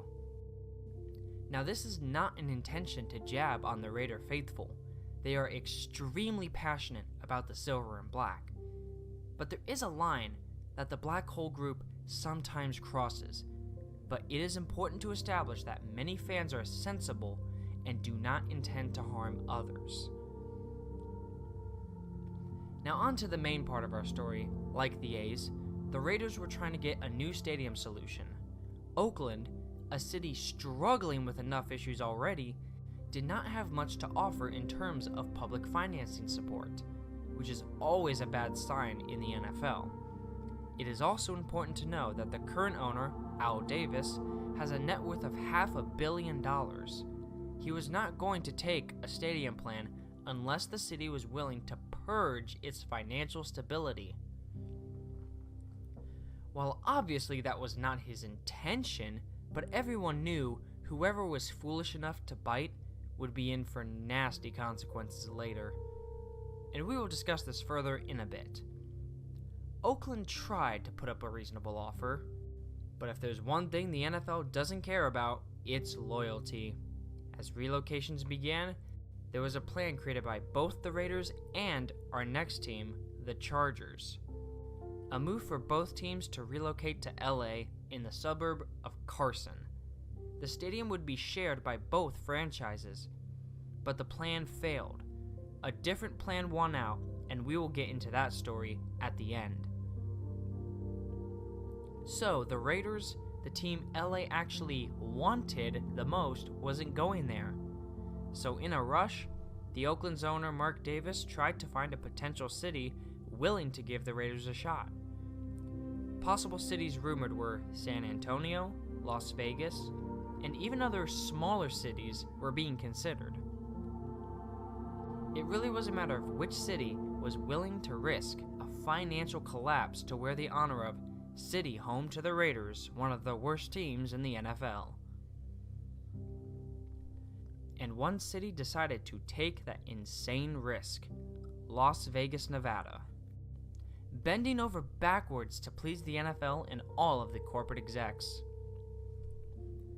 In the span of a few years, Vegas went from being a city with no pro sports teams to both a top-tier hockey franchise and the Raiders soon coming.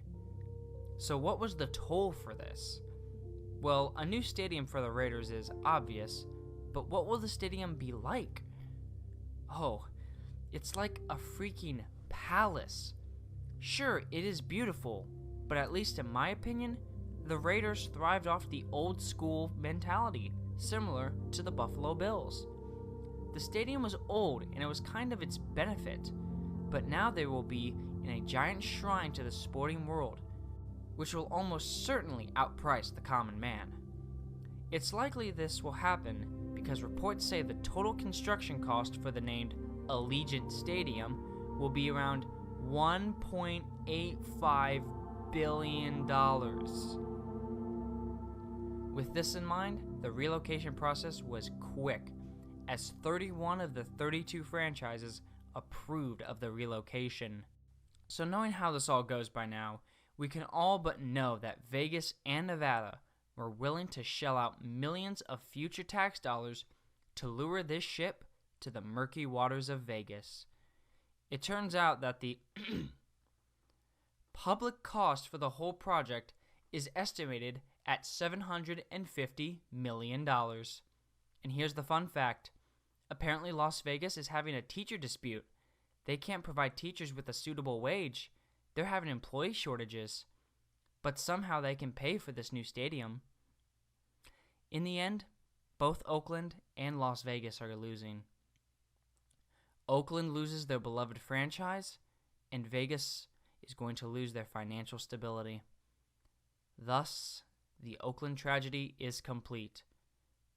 May we hope that the city shines and flourishes without the constant hunger and greed of these sports franchises.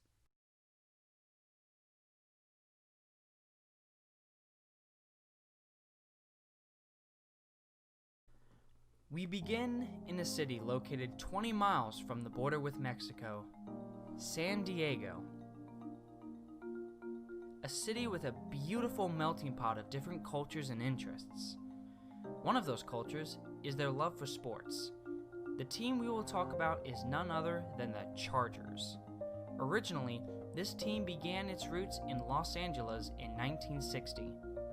After a single season, the team relocated to San Diego, and during over half a century of ups and downs, this team became an integral part of the San Diego community. However, one person had other interests in mind: Dean Spanos. Now, before we get into him, we must start with his father, Alex Spanos, the real estate developer who took control of the team in 1984. At the time he purchased the team, young Dean was 34 years old, and soon he would take over the team in the 90s. Like many new owners in American sports, he quickly got into the habit of stadium demands. Qualcomm Stadium was definitely aging, but it wasn't in poor condition. It was just an older stadium, no biggie. Oh wait, this is NFL owners. They're worst in all of sports. San Diego unfortunately did not have the capital or really any good spots to develop a new stadium. Dean Spanos basically shrugged at it. He didn't care about the city. He wanted his stadium. Yes, I'm sure in his eyes this wasn't a new stadium for San Diego, nor for the team he owns, but for him and only him. San Diego basically admitted to Dean Spanos that they couldn't afford to publicly cover a new stadium. It would have to come from Dean's personal pocket. And in the world of sports ownership, telling an owner to pay for their own stadium is the equivalent of telling your mother that she is the worst mother in the world. Dean's precious ego was probably broken so much he decided to force a plan with even more public money. Here's a funny parody video from YouTuber Urinating Tree. Homelessness. It is something that none of us should ever have to go through. Your Chargers are almost at this point. The team that has constantly disappointed you and forced you to age by decades needs to replace their 50-year-old stadium. No team should have to play in these horrible conditions. For just $1.1 billion, you can help a rich old white man fulfill his ambitions of pilfering the city of San Diego for a stadium that will probably be obsolete in 20 years. If this money isn't given to Dean Spanos, the Chargers will have to move to Los Angeles and be forced to be a tenant in a stadium owned by the Rams. Please. That team hasn't been relevant since the early 2000s. Their owner is so cheap he can't be asked to buy a decent hairpiece. No one deserves this fate. Don't let Dean Spanos smoke cigars and drink 25-year-old scotch without a true home. Help pass Measure C and make dreams come true. The funny thing is, that really wasn't much of a parody. Considering how Spanos is, he probably felt like he was a homeless man in a sewer. The constant back and forth bickering went on for years. Dean Spanos kept demanding public money that San Diego didn't have. Dean pouts, and the circle repeats. Welcome to Measure C, the lovable taxes that would put San Diego's economic stability in almost certain jeopardy. Who was the group hurt the most by all of this? The fans. The people who grew up loving this team. They had to decide on a horrible choice. Be on the hook for millions of dollars, driving the city into financial ruin for the next half century, or lose the football team you love. San Diegans decided to bite the bullet. They voted no on Measure C, so the tax hikes would not occur. And because of that, the team left for Los Angeles. The final letter to San Diego reads as such. January 12th, 2017, by Dean Spanos. After much deliberation, I have made the decision to relocate the Chargers to Los Angeles, beginning with the 2017 NFL season. San Diego has been our home for 56 years. It will always be a part of our identity, and my family and I have nothing but gratitude and appreciation for the support and passion our fans have shared with us over the years. But today, we turn the page and begin an exciting new era as the Los Angeles Chargers.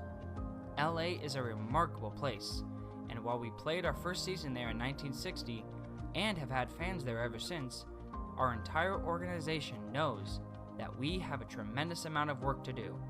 We must earn the respect and support of LA football fans. We must get back to winning, and we must make a meaningful contribution, not just on the field, but off the field, as a leader and champion for the community. The Chargers are determined to fight for LA, and we are excited to get started. Now usually, that's where I end most stories, but the aftermath is just as important here. The Chargers had become the second LA team, meaning they were seen as less important, the you don't belong here kind of team. Despite only moving 2 hours north, not to dig at San Diego, but the move has come with a fair amount of failure, but also success. The team has steadily become better and are now in possible circles of Super Bowl contention within the next 3 to 5 years. Even though their attendance is so bad, literally everyone has trashed them on the fact that they can't sell out a tiny soccer stadium. But even despite this attendance, the fan base is dedicated to showing support, but they also have a soft side. Unlike the next team we'll be discussing, the LA Chargers fan base doesn't, for the most part, want any ill will to San Diego. Of course, classless fans can be found cheering for any team, but the Bolt gang is actually somewhat trying to keep a classy image. San Diego is still at an impasse. Some feel the team was robbed and refuse to support them. Others are willing to cheer for the team up north. There's also the issue with much of the hypocrisy in sports media regarding both the Chargers and the other team they'll be sharing a stadium with come 2021. There's also the importance of San Diego post-move. After the Chargers left, the stadium had no purpose except for San Diego State's college football program. But then, an interesting side note emerged. The AAF, the Alliance of American Football, they announced that they would bring a team to San Diego, the Fleet. The people of the city were hoping that this team would show what Spanos was missing out on. But sadly, the plan was a total disaster. An average attendance of less than 20,000 in a stadium that holds over 70,000? That's about 28% of the stadium capacity. It was a fail, and the AAF would shut down weeks later. It seemed that no matter what happened to the Chargers, somebody else was a step ahead in the 4D chess game. And they made San Diego continually be the point of mockery in Southern California. And this brings us to our final story in League of Liars, the very last one.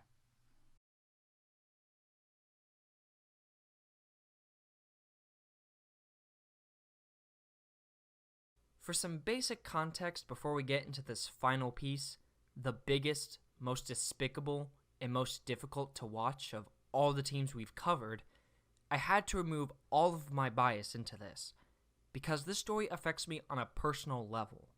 That's right, we have saved the worst for last. Now we can get into my personal issues in the next episode, which we will, but for now, let the rampage commence. We are going way back. The date is March 15th, 1988. The St. Louis Cardinals are officially gone, relocating to a new city.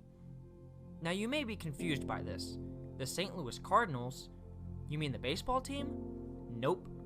Since 1960, there were 2 St. Louis Cardinals teams in the city. One for baseball, another for football. To make things more confusing, they played in the same stadium and had the same colors for their jersey and logos. The only difference was that the football team's red was a darker maroon color. That's it. On this day, the St. Louis Football Cardinals were officially relocating. Their new home would be the desert sun of Phoenix, Arizona. So what was the motive? What caused the then owner, Bill Bidwill, to move the franchise after just 27 years in the city? Well, according to him, he complained that first, the current Busch Stadium, which was only 20 years old at the time, was not up to his standards. He didn't want to share the stadium with the baseball Cardinals. So, like a true grown-up, he demanded a football stadium or else. Another reason he wanted to move to Phoenix was, get this, the weather. That was an actual reason for him wanting to move the team. He also cited the poor attendance of recent years. Well, sorry Bill, but usually when your team sucks, the attendance falls. The better the team, the better the attendance usually is. And finally, he stated in his own words in a newspaper article that We can be more competitive there. No, Bill, location does not determine how good you are. So Bill openly admitted that he did not want his team or himself in St. Louis anymore. In turn, the fans were very unhappy. They spoke loudly. Attendance took a huge nosedive. Those that did would have signs about the owner, protesting. But Bill never saw them because he didn't go to a single game in the 1987 season. His reason? He apparently felt threatened for his safety to the point where he couldn't go to games. Sure, that makes total sense. It's the fans' fault that you're openly trashing their city. With it all being but a guarantee that they would be leaving, the attendance just kept dropping, as the city was already done with Bill and his antics.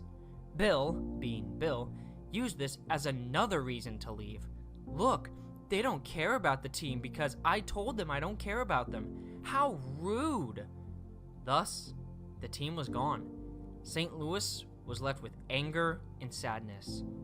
So, the city at the time was going through some rough patches. They lost their beloved football team. It would be another 8 years until the NFL would make their way back to the Lou. If they knew what would have unfolded in the future of their city and the NFL, those 8 years would have been the golden age of football in St. Louis.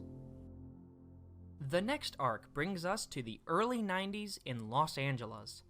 The owner of the Los Angeles Rams at the time was Miss Georgia Frontiere.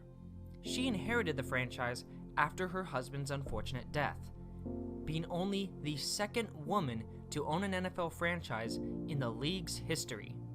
Many of the other higher executives scoffed and laughed at the thought of a woman running a team, except they didn't learn why she earned the nickname reputation of Madam Ram. She actually invested time and effort into her franchise, leading the LA Rams to a Super Bowl. But then, like all issues, one arises. The Anaheim Stadium in LA was in awful condition. It was in no way, shape, or form adequate enough for any sort of sports team, whether pro or high school club. In addition to this, the fan base was literally quitting on the franchise. They had stopped being Rams fans. Surely Georgia must have done something awful to have this kind of thing happen. They blamed her. The woman who was doing her best to help the team was the one LA fans blamed. Politicians began to withdraw support, and it was all but inevitable that LA didn't want the Rams anymore. Georgia decided to relocate the franchise to her beloved hometown, St. Louis, Missouri. After the people of LA decided they would rather be footballists than have a woman as their owner, Madam Ram moved the franchise to her hometown city in 1995. With her team in her home, she took the passion and drove it even further. She created the St. Louis Rams Foundation and sat on boards for multiple charity organizations, including United Way, Crohn's, and the Kalitos Foundation, the American Federation for AIDS Research as well, and many others. She was an owner who cared about her city because she loved it. I think this is what they call motherly love or something, but who knows. In that time frame, the Rams were getting a brand new stadium in St. Louis, the TWA Dome, right in the heart of downtown. In addition to the adjacent convention center, this revitalized the heart of downtown St. Louis, and things got even better. The Rams became good, like very good. The greatest show on turf became known as one of, if not the greatest NFL offense of all time, going on to win the Lombardi Trophy in what is described as the greatest moment in sports history by some, known as the tackle. From the 10, probably the final play of the game. In regulation. It is caught by Dyson. Can he get in? No, he cannot. Mike Jones made the tackle. And the Rams have won the Super Bowl. No line. The game is over. The game Bowl should have an ending such as this, down on the 1 yard. Just a few years later, the team was back in the Super Bowl against the New England Patriots, and that game was a defining moment for the NFL. When that game ended, the new Tom Brady Patriots dynasty began, and the greatest show on turf died. As the years progressed, the team fell apart, season after season of abysmal football that makes the Browns and Lions' bad seasons look decent. The difference between the Rams and those 0-16 teams is that eventually the Lions got better, as did the Browns. But the Rams, it was a constant pain. Between 2007 and 2011, they averaged 3 wins a season during that time. 3 wins per 16-game season. This, of course, led to a drop in attendance. This happens to every NFL team. But for the Rams' higher-ups and executives, it wasn't because of the team. They decided to blame the newly named Edward Jones Dome. Because apparently a 10-ish-year-old stadium is the reason a team plays good or bad. By that logic, every team should be playing at New England's Gillette Stadium. It was around this time that a truly devastating thing happened to the Rams organization and all of St. Louis. Georgia Frontier, the woman who did everything for her team and her city, passed away on January 18, 2008, succumbing to breast cancer. This was a rough time for the fans and the city, but it was about to get worse than anyone could have ever imagined. Enter the new owner in town, Stan Kroenke. The man who got his fortune not out of rags to riches capitalism, but mainly from marrying into the Walmart family.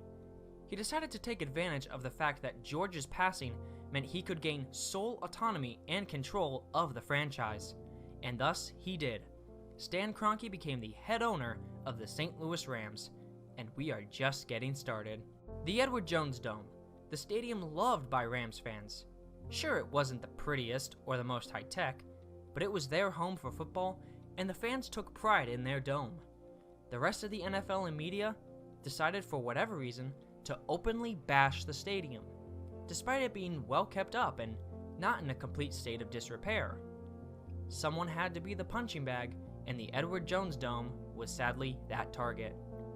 Built at the worst possible time in its defense, the dome was becoming more of a thing of the past. This was because of the new retractable roof stadiums with lots of glass and lots of sunlight coming in. This, combined with the darker look of the dome, made it an easy target, despite the fact that every game was completely dry with no rain, no snow, no freezing temperatures, and no excessive heat. As for sun, no need to bring a hat or sun cream because it was indoors. As mentioned in episode 1, domes have their benefits to open-air stadiums and retractable roof domes, and St. Louis, desperate for football after losing their Cardinals, made a horrible clause in the Rams lease with the dome. In basic paraphrasing terms, this clause stated that if the dome was not rated as one of the 8 best NFL stadiums in the league, the lease could be broken up and the Rams can do something else like a new stadium or relocate. Kroenke did his homework and knew well about this clause, along with many other sporting media outlets. For many, this clause meant that once the contract was over, the Rams would move, likely back to LA. And many people thought that this was a likely option, but St. Louis did what it could, with a renovation plan in 2010 that saw many vast improvements. However, for Kroenke, it wasn't enough. With many rumors beginning to arise that he was going to relocate the franchise to Los Angeles, Kroenke publicly declared that he would keep the Rams in St. Louis. However, in early 2015, his reassurance appeared to be nothing more than smoke and mirrors. It was made public that he and his ownership group had purchased the Hollywood Park horse racing track, located in Los Angeles, with more than enough space to build a football stadium. This is where the craziness begins. The media outlets saw this as the moment the Rams were done for in St. Louis, but those in the gateway city didn't give up. They fought. Just a few weeks after this announcement was made, a local St. Louis task force was created with one simple goal in mind: keep the Rams in St. Louis. This task force went to work immediately and came up with a gorgeous stadium rendition. I will show you some snippets here.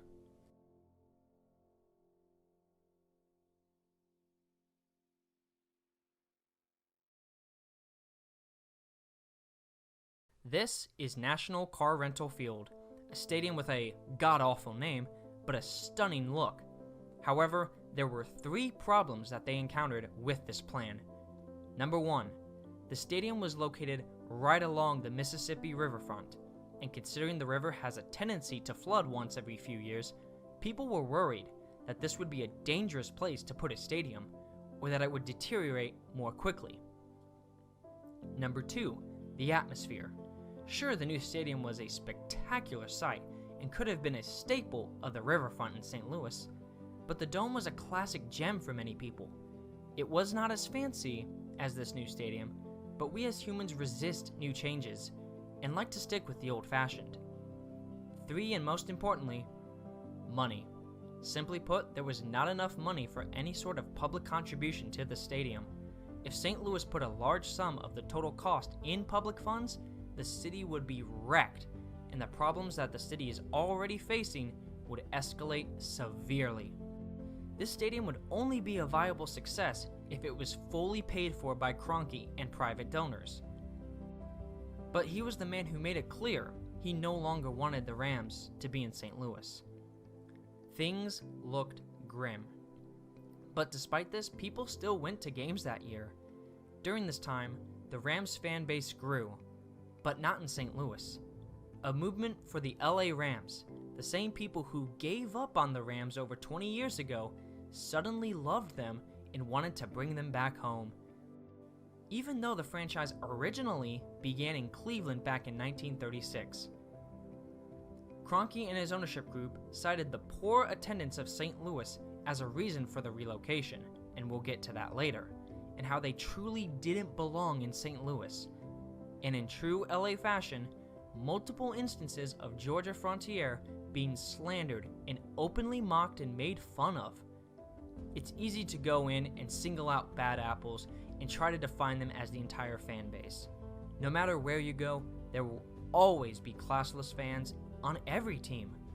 But it was obvious Los Angeles fans were trying to right the wrongs by being wrong. It is the true embodiment of, when they go low, we go even lower. Despite the media, the NFL, Kroenke, and basically everyone laughing at the Rams as they are preparing for their departure, St. Louis reached an impasse. Go out and support the team they love? Or protest, refuse to show up as a power statement to Kroenke? The bad news is, not showing up as a protest would only fuel the relocation fire. It was a lose-lose situation, and the Rams' final home game was special. A stunning night as the Rams beat the Buccaneers in convincing fashion. As the game ended, a chant aired throughout the dome. Keep the Rams. Even though it was all but set in stone, they didn't give up. They fought. They did everything they could until the very end, when the Rams officially announced their application to relocate to Los Angeles. It was merely days later that the news everyone in St. Louis had feared, and everyone in Los Angeles was waiting for. The St. Louis Rams were now the Los Angeles Rams. Devastation hit St. Louis. As a sign of sympathy, the people of LA began to boast and trash talk and, let's be honest, harassed St. Louis by kicking them while they were down. Classless is spelled with LA, and they made it very clear they had no sympathy for the fans in St. Louis. At this point, the story usually ends, but we still have a long ways to go. I can go on and on about the endless tirade that LA fans have against St. Louis, but in order to focus on other aspects, we get to the first moment of new LA Rams, the moment football returned to Southern California. The city of St. Louis was probably laughing so hard it could be heard all the way from California, because this was the very first play of the LA Rams. And football is back. in Los Angeles for the first time since 1994. Lucky Whitehead dodged some traffic around the 10, and now he's in the clear. Goodbye. The return to Los Angeles, not so lucky for the Rams. Whitehead goes the distance. In addition, they were also probably laughing at the pure hypocrisy that was on display. The Rams Coliseum was terrible with attendance. It got so bad people were being paid to go and watch this team. Then, as the seasons progressed, they became a Super Bowl contender. And like all bandwagon fan bases, all of a sudden, every single person and every single celebrity in the LA area was magically a Rams fan. It's the same thing with Blackhawks in the early 2010s and the Seahawks recently. Even to this day, LA fans can't seem to get over the fact that St. Louis stole their team for 20 years. But next we have to get into the last two parts of this whole story. And the first is the St. Louis aftermath. With the Rams gone, the dome was still not fully paid off. The public bonds will contribute until 2021, and Kroenke refused to pay it off or help St. Louis out at all. Millions of dollars of bonds, a drop in the bucket for Kroenke, but he refused to pay it off. Every dollar is precious to him. The people who worked at the dome and lost their jobs as a result, they had no options. As a result, things like crime went up. Homicides fluctuated exponentially. The dome became a hollow husk of what it once was. And with certain doubts and concerns, some were considering demolishing the dome. The mayor admitted that the city and the NFL were done for. He had no interest in trying again. Maybe because St. Louis learned their lesson on the league and its unapologetic corruption. And finally, we get to our last piece. Stan Kroenke himself. The longer you look into his history and actions in the past decade, the more you realize how heartless he really is. Let's go back to 2015. The news about the purchase in LA. With concerns running rampant, Kroenke became completely distant from all media. Silent Stan was clear he was not going to say anything. Then, during the relocation process, all NFL owners came together to discuss what would happen and decide if the Rams were moving or staying put. Kroenke gave a speech to persuade the owners to vote yes on the relocation of the Rams to Los Angeles. So let's break down his main talking points in this speech. First, he mentioned that the move to LA will make the Rams more profitable along with the league. Of course, because money trumps morals in the NFL, as we already know from this episode and the last one too. He also admitted before this speech that the new St. Louis Stadium, the estimated cost would have been about $1.1 billion. Kroenke and the Rams organization would cover $250 million of that, not even a fourth of the total cost, and he refused to pay a cent more. Over $400 million of that money would be paid by taxes and bonds via public money. The NFL said that the plan was unsatisfactory. Yeah, because everything to them is unsatisfactory. You could buy them a brand new Ferrari for Christmas, and they'd complain because it's colored white and not red like they wanted. Back to Kroenke's speech. He openly trashed the city he supposedly supported. The place he promised to keep the Rams, in his own words, was not strong enough to support 3 teams, he said. A struggling city, and that no team would be interested in this proposal in St. Louis, and any team who would sign this agreement would be well on the road to financial ruin, and the league would be harmed. Blaming St. Louis for the fact that they did not have the money for renovations. He even used San Diego and Oakland and cited them as better NFL cities than St. Louis. He threw an entire city under the bus and showed no remorse for it.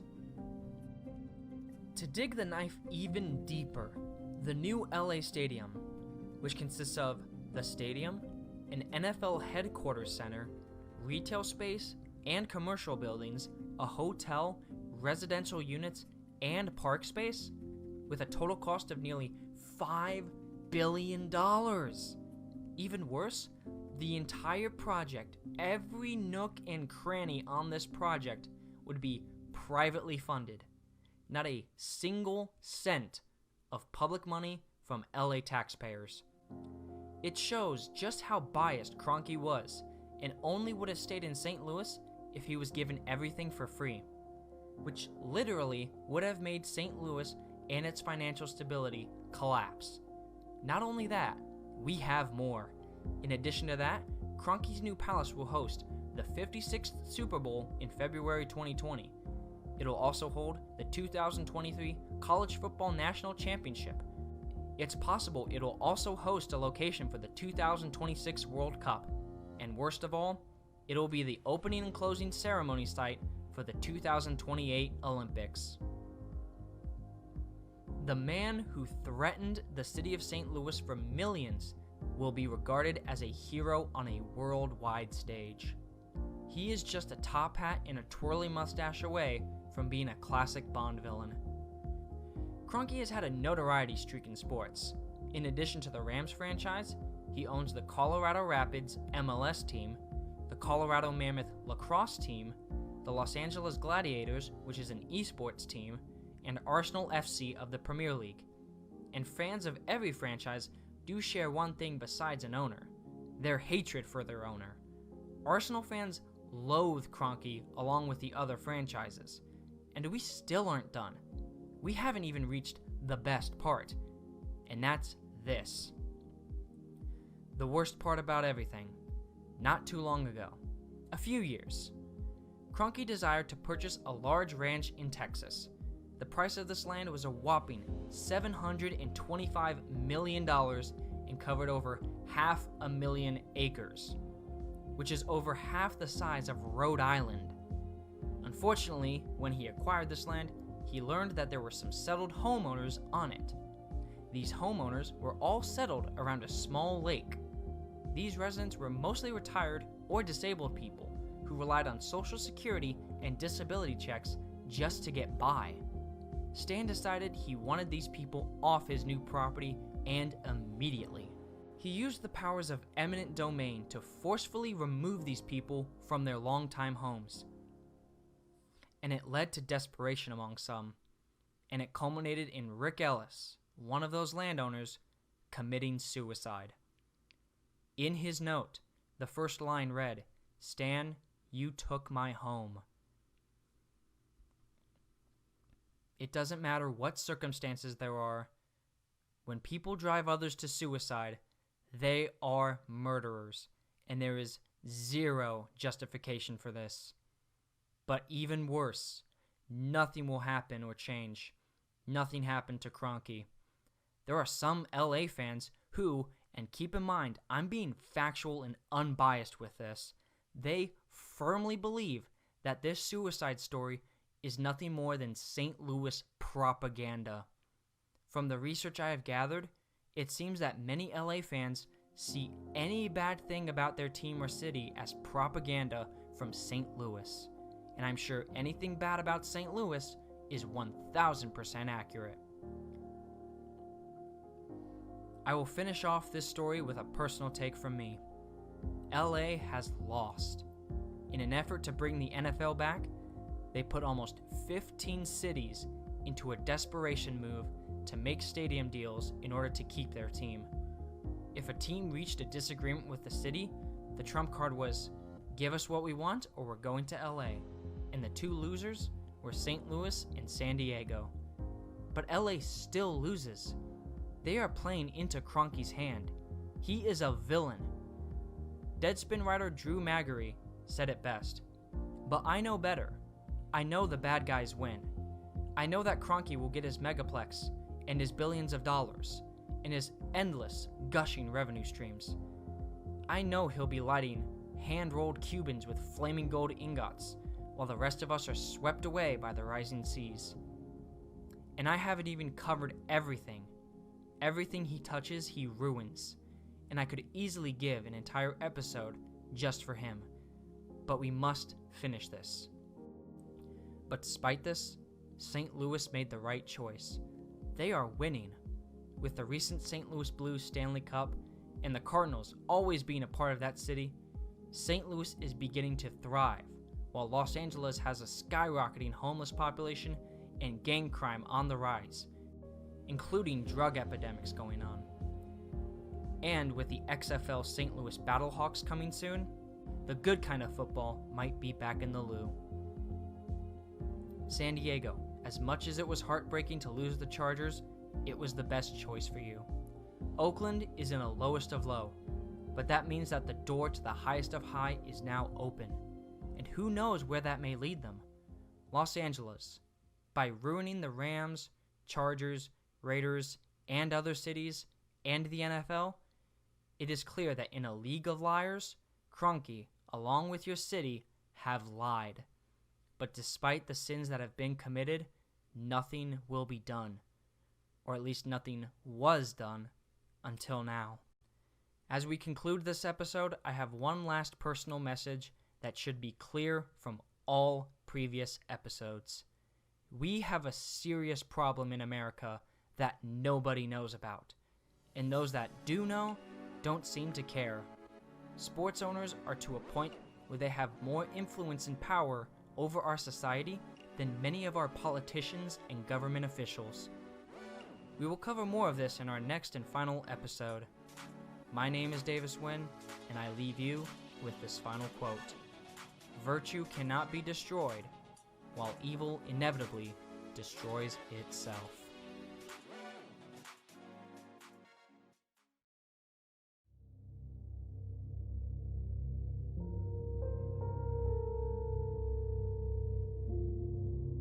Hello there. Davis Wynn once again. We are here for the final episode for League of Liars, and for this final episode, I wanted to do things a little bit differently. Obviously, talking face to face through the camera, bit different than the normal voiceover of previous episodes. However, I wanted to do something different this time because, as I mentioned before, this final episode would be kind of my personal experiences, my final thoughts, stuff like that. And because of that, I thought this would be maybe a better way of showing how I feel. Before we get into things, I really want to start with kind of an apology. And it's because of this setting I'm currently in. Thankfully, I have this spare bedroom to go with that's completely empty. However, I don't have exactly a beautiful studio to record in, so you know what, we work with what we can work with, so let's just get right into it. We're going to start this episode off with each of my experiences with each of these leagues. My experiences, perceptions, what I learned, what I hope for in the future. So let's start with the first league, and that is baseball. Now, before we get really into this, let's state some few basic facts about myself. 20 years old as of right now, born and raised in St. Louis, Missouri. So with that in mind, of course, I was a hardcore St. Louis Cardinals fan. And it was fantastic. World Series in 2006, World Series in 2011. It was fantastic. The Cardinals were always winning, going to playoffs, getting to the championships. They may not have won it every time, but at least they got there. And that, you know what, was enough for me. But after 2013, 2014, I kind of distanced myself away from baseball. And mainly that was because of some other NFL things going on, and then we'll get to that in a second, but basically I was so focused on the NFL that I kind of lost my interest for baseball. And I really got a good outsider's perspective of the Cardinals fan base, how the team runs, and just the overall perception. And it really opened my eyes to a lot of things about the organization. First off, the Cardinals fan base is kind of old. Now, I don't mean that in a bad way, but usually your fan base is going to have lots of old people who've been going to the game since they were a young child. You're obviously going to have young children fans, everything few and far in between. But something I noticed with the Cardinals is that a lot of fans are usually older. It's a lot like, a good way to describe it is with Harley Davidson motorcycles. Your first perception is an old man riding a Harley Davidson. Sure, there are some younger people that ride these Harley Davidson motorcycles, but it's usually more elderly gentlemen and women. And that same thing could be said about the Cardinals fan base.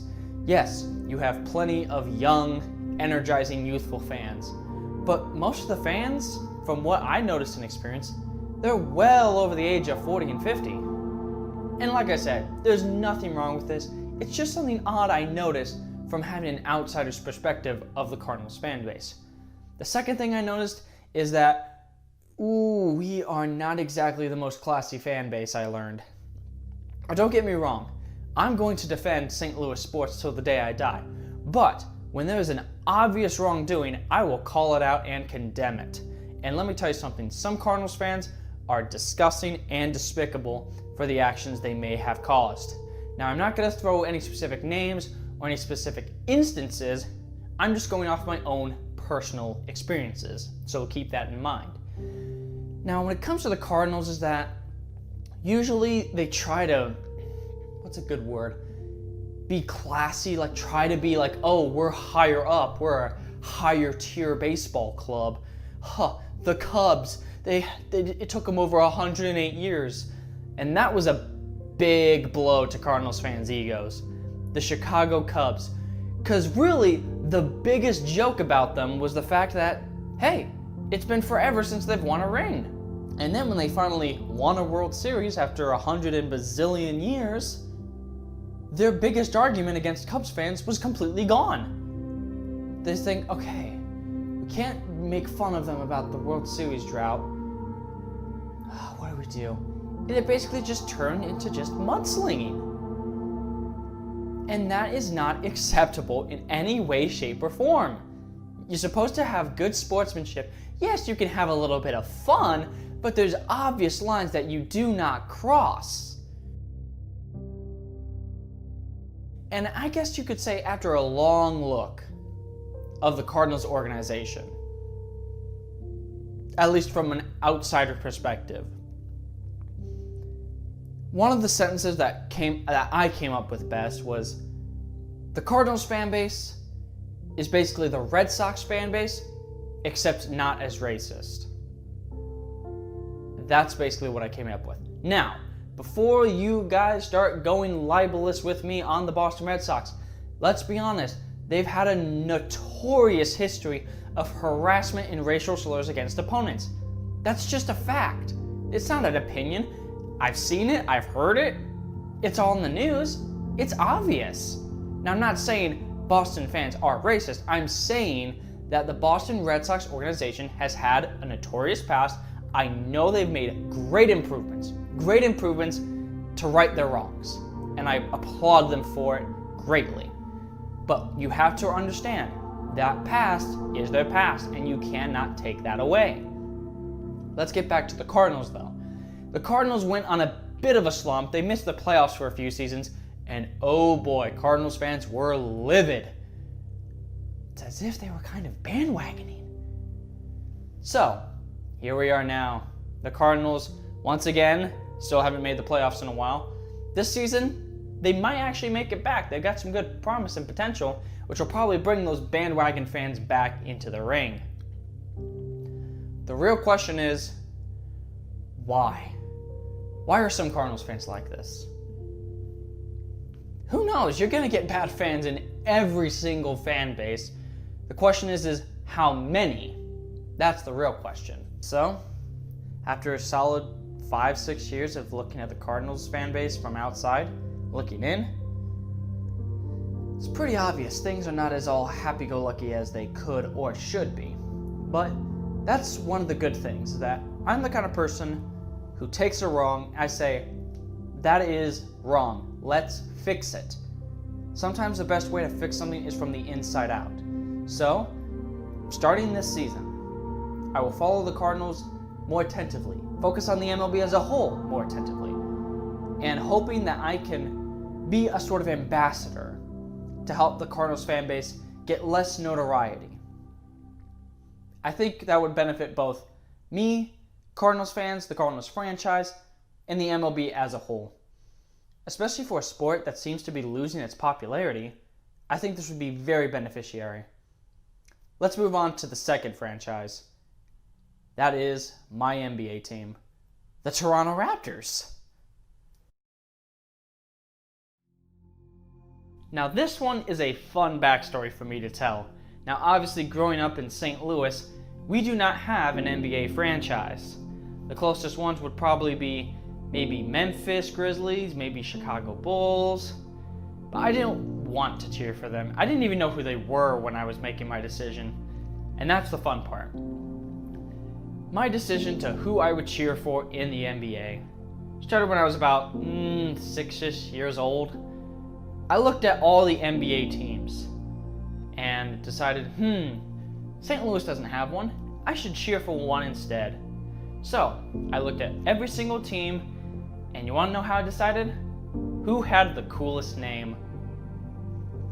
Come on, the Raptors. A dinosaur. That's awesome. It's a lot cooler than the Wizards or the Magic. So, I chose the Toronto Raptors. And let's start with something obvious. We were not good when I started becoming a fan of them and following them. My first season of really intensively following the Raptors was the heartbreaking Game 7 loss to the Brooklyn Nets. The thing is about with the Toronto Raptors organization is that it's not really the owner or any of that's the problem, like with the Cardinals. It's mostly the fan base. I've noticed a lot with the Toronto Raptors fan base after the huge DeMar DeRozan Kawhi Leonard trade. DeMar DeRozan, he loved Toronto and Toronto loved him back. Or so I thought. Once he was traded, the amount of shade that was thrown at DeMar DeRozan was so vile and unnecessary, it made me question my allegiance to this franchise at some points. How? How could you talk so bad about somebody who did everything he could? He did not perform to our expectations, there's no denying that, but DeRozan did what he could. Sometimes it just wasn't enough. And for some Raptors fans, sometimes enough isn't enough. What can you do?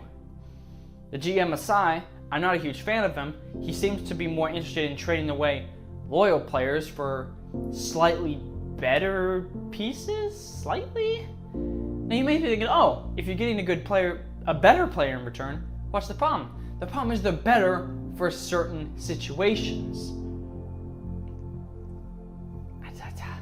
I don't know. This is why I'm not a GM, because I sometimes know how to make good decisions every once in a while.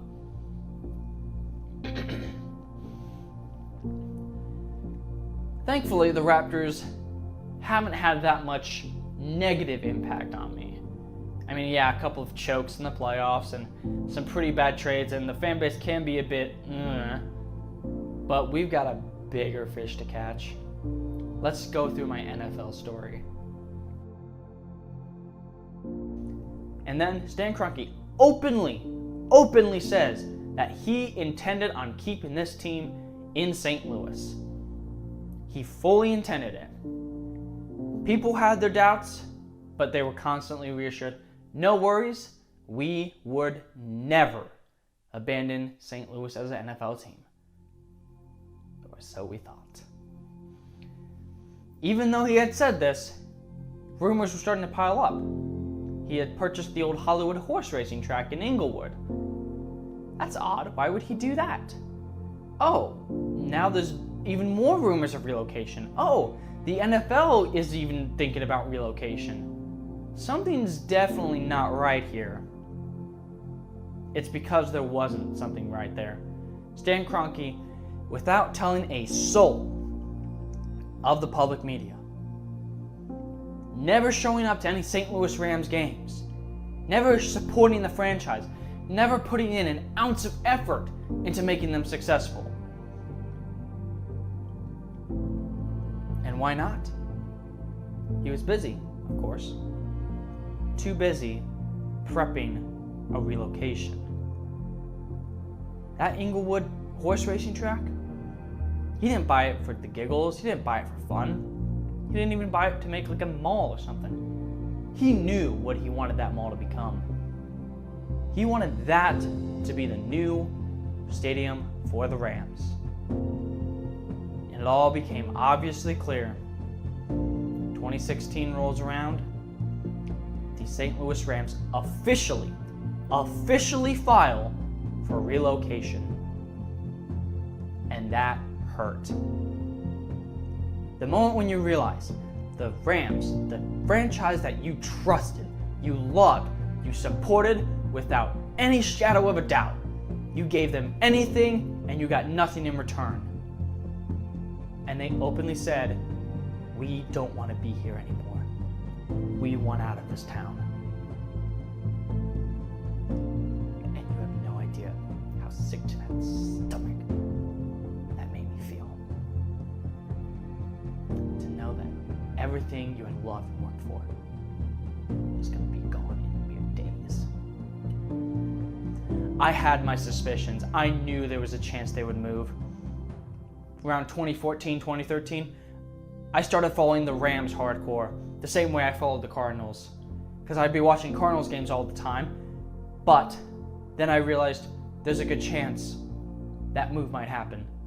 So I'm going to cheer for the Rams like I'm never going to see them again, because I think deep down I knew I wasn't going to. Then just a few days later, it was official. Stan Kroenke had gotten full approval from the NFL to relocate the Rams to Los Angeles. At that moment, it was official. The St. Louis Rams, the NFL franchise that I loved, supported, and gave my everything to, was dead. And with it, my respect to the NFL, my respect to the Rams franchise, the players, management, coaching, all of them, I had lost all my respect for them. Now, to be fair, St. Louis did whatever they could to try to keep the Rams home. They had a stadium plan lined up, but deep down, if that stadium plan did succeed, Kroenke would have won. How? Because he wouldn't have to pay a dime for it. We would be on the hook. We had to rely on ourselves to save them. And if we did somehow save them, we would be in a financial turmoil unlike anything ever seen in human history. It was a losing battle from the start, yet we still tried. But it was all for naught. So, I was left in limbo. Days went by, I wondered, what am I gonna do? Should I just stop with the NFL? Should I just try to find a new team?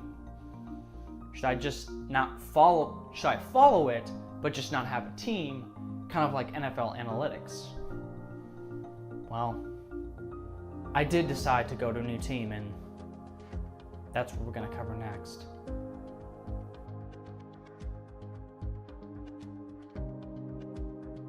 Yep, I ended up as a Vikings fan. Now, here's the story. After the Rams left St. Louis, I was distraught. I didn't know what to do. But I came up with an idea that I saw online.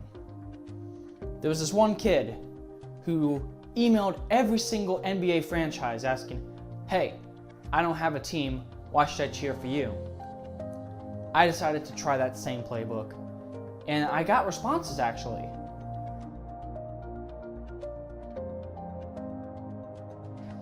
I got responses from 4 franchises. First, from the Jacksonville Jaguars. Second, from the Atlanta Falcons. Third was from the Houston Texans. And the fourth one was from the Minnesota Vikings. Jacksonville's was a very mundane, robotic almost response saying, "Hello, we like growing our fan base. Let us know your address. We'll ship you a complimentary fan pack," which was just a bunch of little stickers and stuff, not really any monetary value. But it was something nice. I was actually considering becoming a Jaguars fan until I got the second email from the Atlanta Falcons. It was a personalized letter from a real person talking about how they could not imagine the pain I must have been through to see their franchise go. But they said, If you come cheer for us, you won't regret it. We welcome you with open wings. I thought that was a bit cringy, but I felt that impact and was actually starting to consider them more. Then I got a letter from the Houston Texans. It was robotic, it had nothing to do with what I asked, so I automatically scraped them because that showed no passion or any sort of respect for me. Then finally, I got my fourth letter. It was very short, but it was very powerful. It's from a man named Steve Reed. He works for the Minnesota Vikings front office, and it said, "I have received several emails and calls from former Rams fans in your position. Here's my phone number. Call and let's talk." So, I called the phone, I talked to him. He's a great guy. Got to spend a lot of time on the phone with him. He's respectful, he's a great person, and I wish him nothing but the best. He's the man that convinced me to become a Vikings fan, and to his credit, back then it was a good decision. Even now I'd still say it was something I'm glad I did. It gave me a new perspective on some things, which is always a good benefit no matter where you are in life. So, my first year of NFL football with a brand new franchise. St. Louis was still reeling from the loss, watching the team they loved, the Rams. Now, we did enjoy that season a lot. They only went 4-12 and attendance was abysmal, so it was pretty fun to watch. Now, what wasn't fun to watch was the Minnesota Vikings. We had Sam Bradford as our quarterback that year, and knowing the Rams, I knew he was not gonna hold up that well, and he didn't. We started off 5-0, that's cool, but we went 8-8 at the end of the season. That's not good. Vikings. Also doesn't help that the soon-to-be all-star of our franchise, Teddy Bridgewater, suffered a horrific leg injury so bad, amputation was considered. It was that bad that he might have not have been able to play a snap again, yet he did. That's how bad it was. So the question became, what now? Where do we go from here? Well, just got to keep going, unfortunately. The next season rolls around, there was hope. We had Case Keenum, another Rams quarterback. I didn't trust him. I thought this is just going to be another 8-8 season again. But no. Case Keenum performed like he expected to. Case Keenum succeeded. We got to the playoffs. And then that amazing game, the NFC divisional match against the New Orleans Saints. The first half was very hectic and exciting, but the fourth quarter was where all the magic shined. The Minnesota Vikings, field goal to take the lead. And when you know Minnesota Vikings kickers, I was not all too optimistic, but he made it. Hope. We have the lead. But the Saints come back. They kick a field goal. They have the lead again. We've got less than 30 seconds left. I thought, great, that's it. But then the catch happened. The Minneapolis Miracle happened.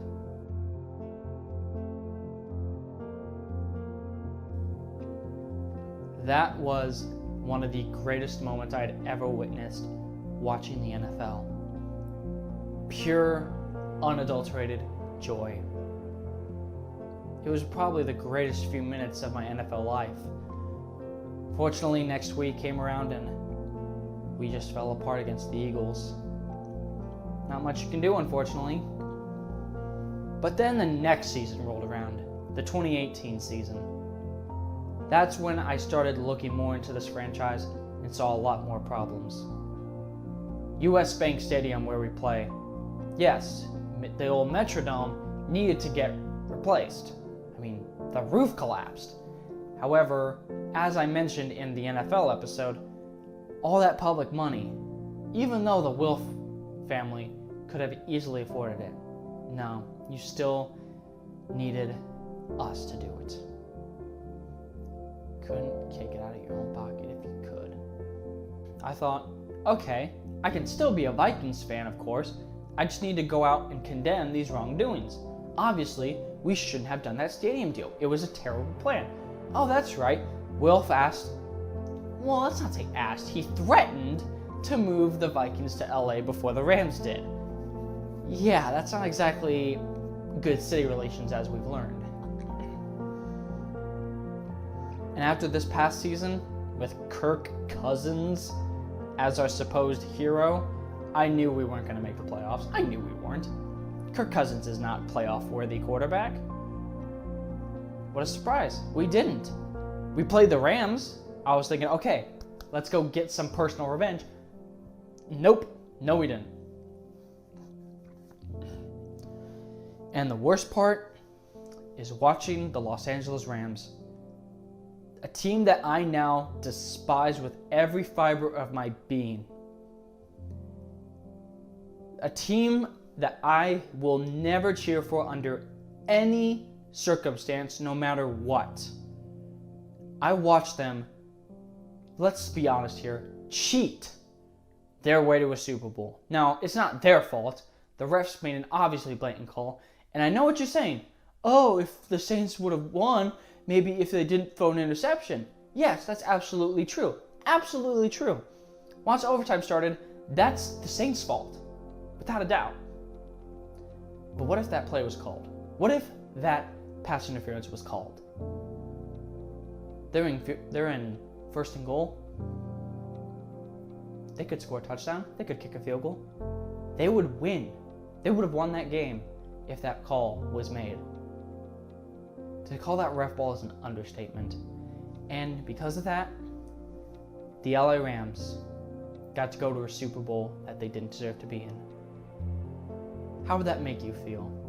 The team that you loved backstabbed you, and then, just to make it dig a little bit deeper, are one win away from the kings of football. It's a dark feeling, and I wouldn't wish it upon my worst enemies.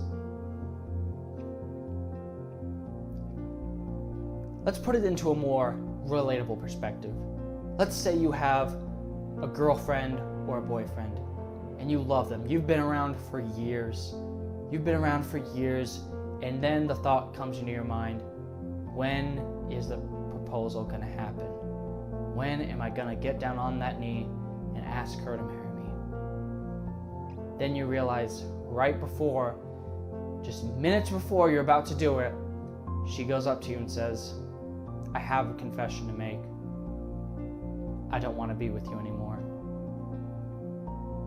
That's what happened with the relocation. And even worse, in just a few short years, she's in her Super Bowl. She's happily married. She's making hundreds of thousands of dollars. She's got kids. You've got nothing. That's what it was. And after further looking into the Vikings organization, I just learned that the Vikings were the other side of that same coin. Doesn't matter which NFL franchise it is, you're gonna find an owner who's shady, deceptive, a player that isn't treated fairly, players that are classless, fans that are classless, management. It doesn't matter where you go in the NFL, you're gonna find something that's just not morally right. And like I said, nobody's gonna care. Nobody's gonna care. It's just football after all. What I'm trying to say is, it doesn't matter what franchise, it doesn't matter what. Cities should not lose their teams. And if they do, they better have a new team in pronto. Like the Cleveland Browns. After Cleveland lost their football team, they finally got it back after a few years. That is what should happen. You know what? It shouldn't even happen in the first place, because a proper expansion is the right answer. You don't have to move any teams around. You can just expand. No teams or cities get hurt in the process. But the NFL won't do that. That's not profitable enough. And I guess I'm going to make this statement while I'm here then. This is going to also be my official resignation from all things NFL. Don't expect me to watch another NFL game. You can also make the claim with the Minnesota Vikings. I am no longer a fan of the Vikings. It was a great few years. It was enjoyable. It was a learning experience. But I cannot in good faith cheer for any team in a league where money triumphs morality. I just can't. Maybe someday they'll change their ways. Honestly, I don't want St. Louis to get NFL football. Why would we want it? They'll just move our team again. If you're thinking, oh, come on, that's a bit of a stretch. They've done it twice before. What makes you think they're gonna stop at 3? They're gonna stop whenever they feel like it. Whatever's more profitable.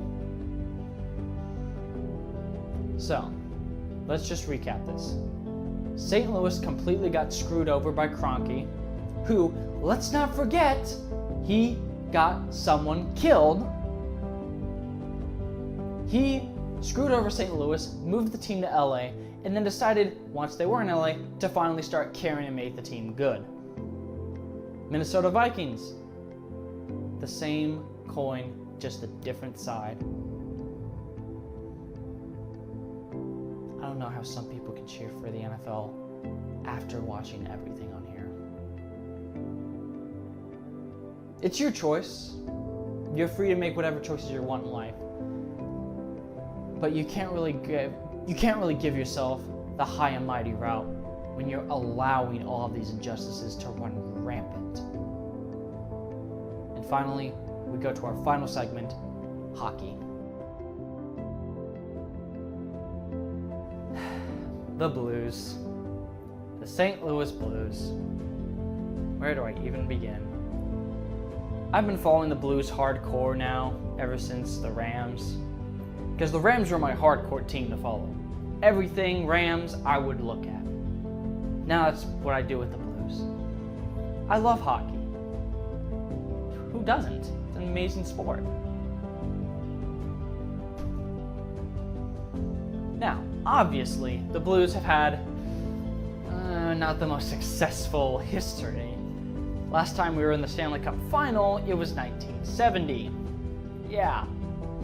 But the thing is about the Blues is that there really isn't any problems with them. Sure, GM makes boneheaded decisions every once in a while, but really, the only issue is we just don't capitalize in the playoffs. Sometimes we don't even make it there. But that's okay with me. That's okay with me, because I love this team.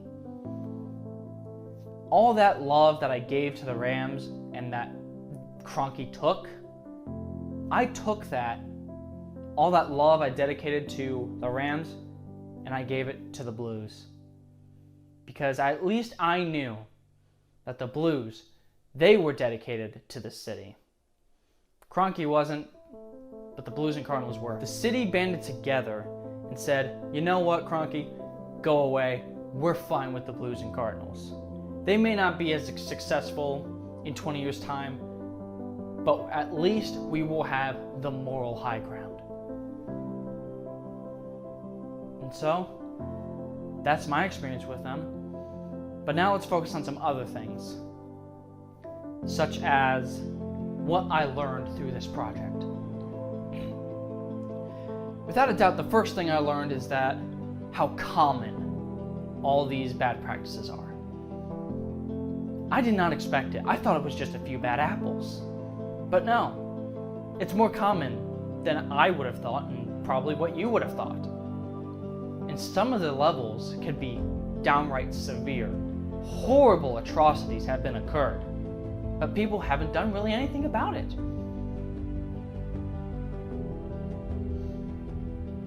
Because the only time an owner is in the spotlight for something bad is usually something that's leaked to the public about him making, or her, making some sort of derogatory comment. Some sort of photo is leaked, some sort of sting operation, and they get arrested.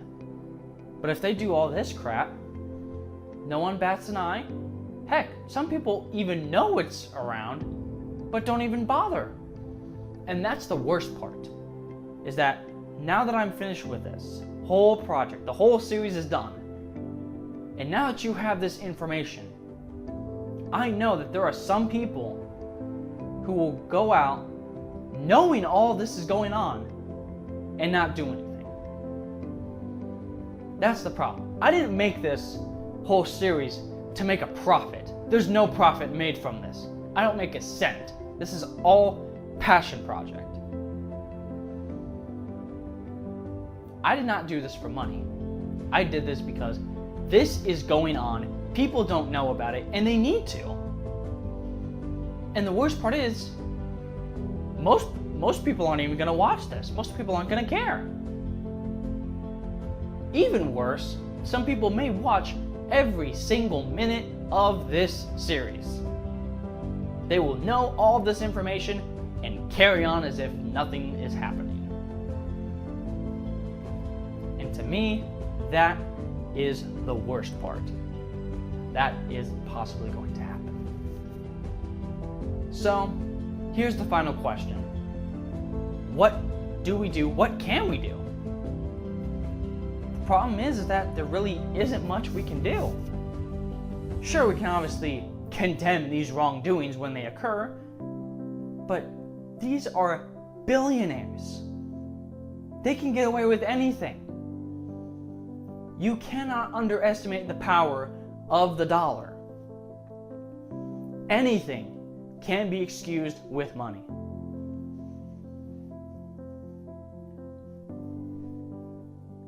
So really, the only thing we can do is to spread awareness, gain popularity, and say, hey, look, there are some bad people running these franchises, and we need to hold them accountable.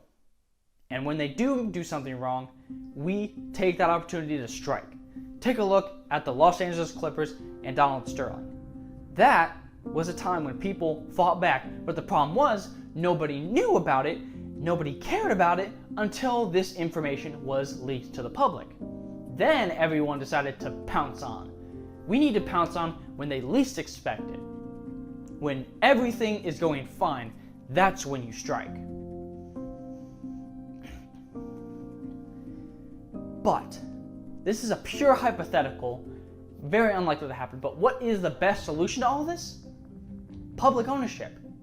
Now, this has nothing to do with political ideals or anything.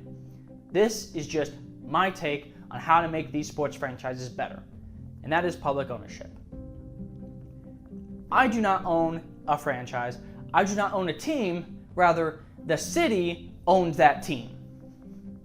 For example, the city of St. Louis owns and controls the St. Louis Blues. Now, obviously, you're still going to have a general manager to make decisions on trades and payroll, stuff like that. But the main owner is the city. Now, not the mayor, the city as a whole. This means that you do not lose your team to somebody else. Look at Green Bay. Green Bay is a small town. How do they have an NFL franchise that's, without a doubt, the most passionate fan base? It's publicly owned. The franchise is publicly owned by the people of Green Bay. Because we all know that if it was a private ownership of the Green Bay Packers, they would have moved out of there a long time ago. Because let's be real, Green Bay is not a financially viable market. But with public ownership, good trust, good faith in its people, and public ownership, it has worked fantastically. The fan base is amazing. The history of the franchise knows no bounds. My question is, why are we not doing this with our other franchises and leagues? Why not? It benefits everyone. The city gets their team, the players can stay there, the fans are happy that they have their team. Only one part of this whole process does not get any sort of benefit out of it, and that is current owners. And you know that current owners, they want to keep their position as the top dog. They're not gonna give up that spot without a fight. Of course they wouldn't. Why would they? It's their sole income from making billions of dollars off the backs of thousands of people that they employ.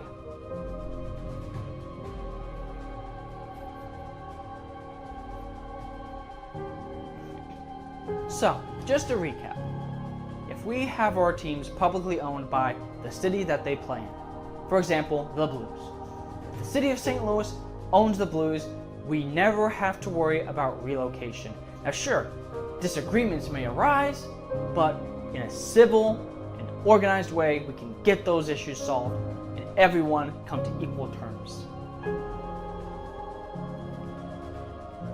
Now that is a future of optimism for our sports leagues, because at the way we're currently at right now, it's nothing but pure toxic.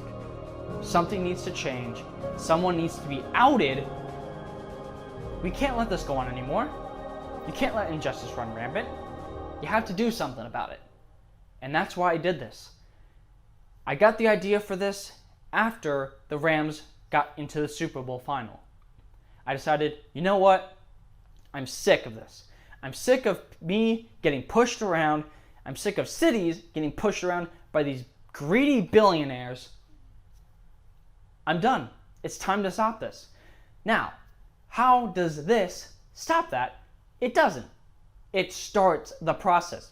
It starts with me telling you, you tell your friend tells their friends, everyone starts to watch this, then everyone realizes, oh my goodness, these things are going on. Let's do something about it. And then we rally together around a good and noble cause. So that is the answer for the safety and for the benefit of our leagues, our sports players, our sports franchises, and their cities. Public ownership is more than likely the way to go with. And now, as we have finished up our final episode, I want to say thank you to everyone who has watched the entire series, everyone who supported me along the way of creating this project, everyone who shares, likes it, anything. Even if you only watch 1 minute, that is enough. From the bottom of my heart, I want to thank all of you for your contributions from the beginning all the way up to now. We don't know what the future has in store for us. But if we can come together, do good in the hearts of wrong, anything is possible. My name is Davis Wynn, and thank you for watching League of Liars.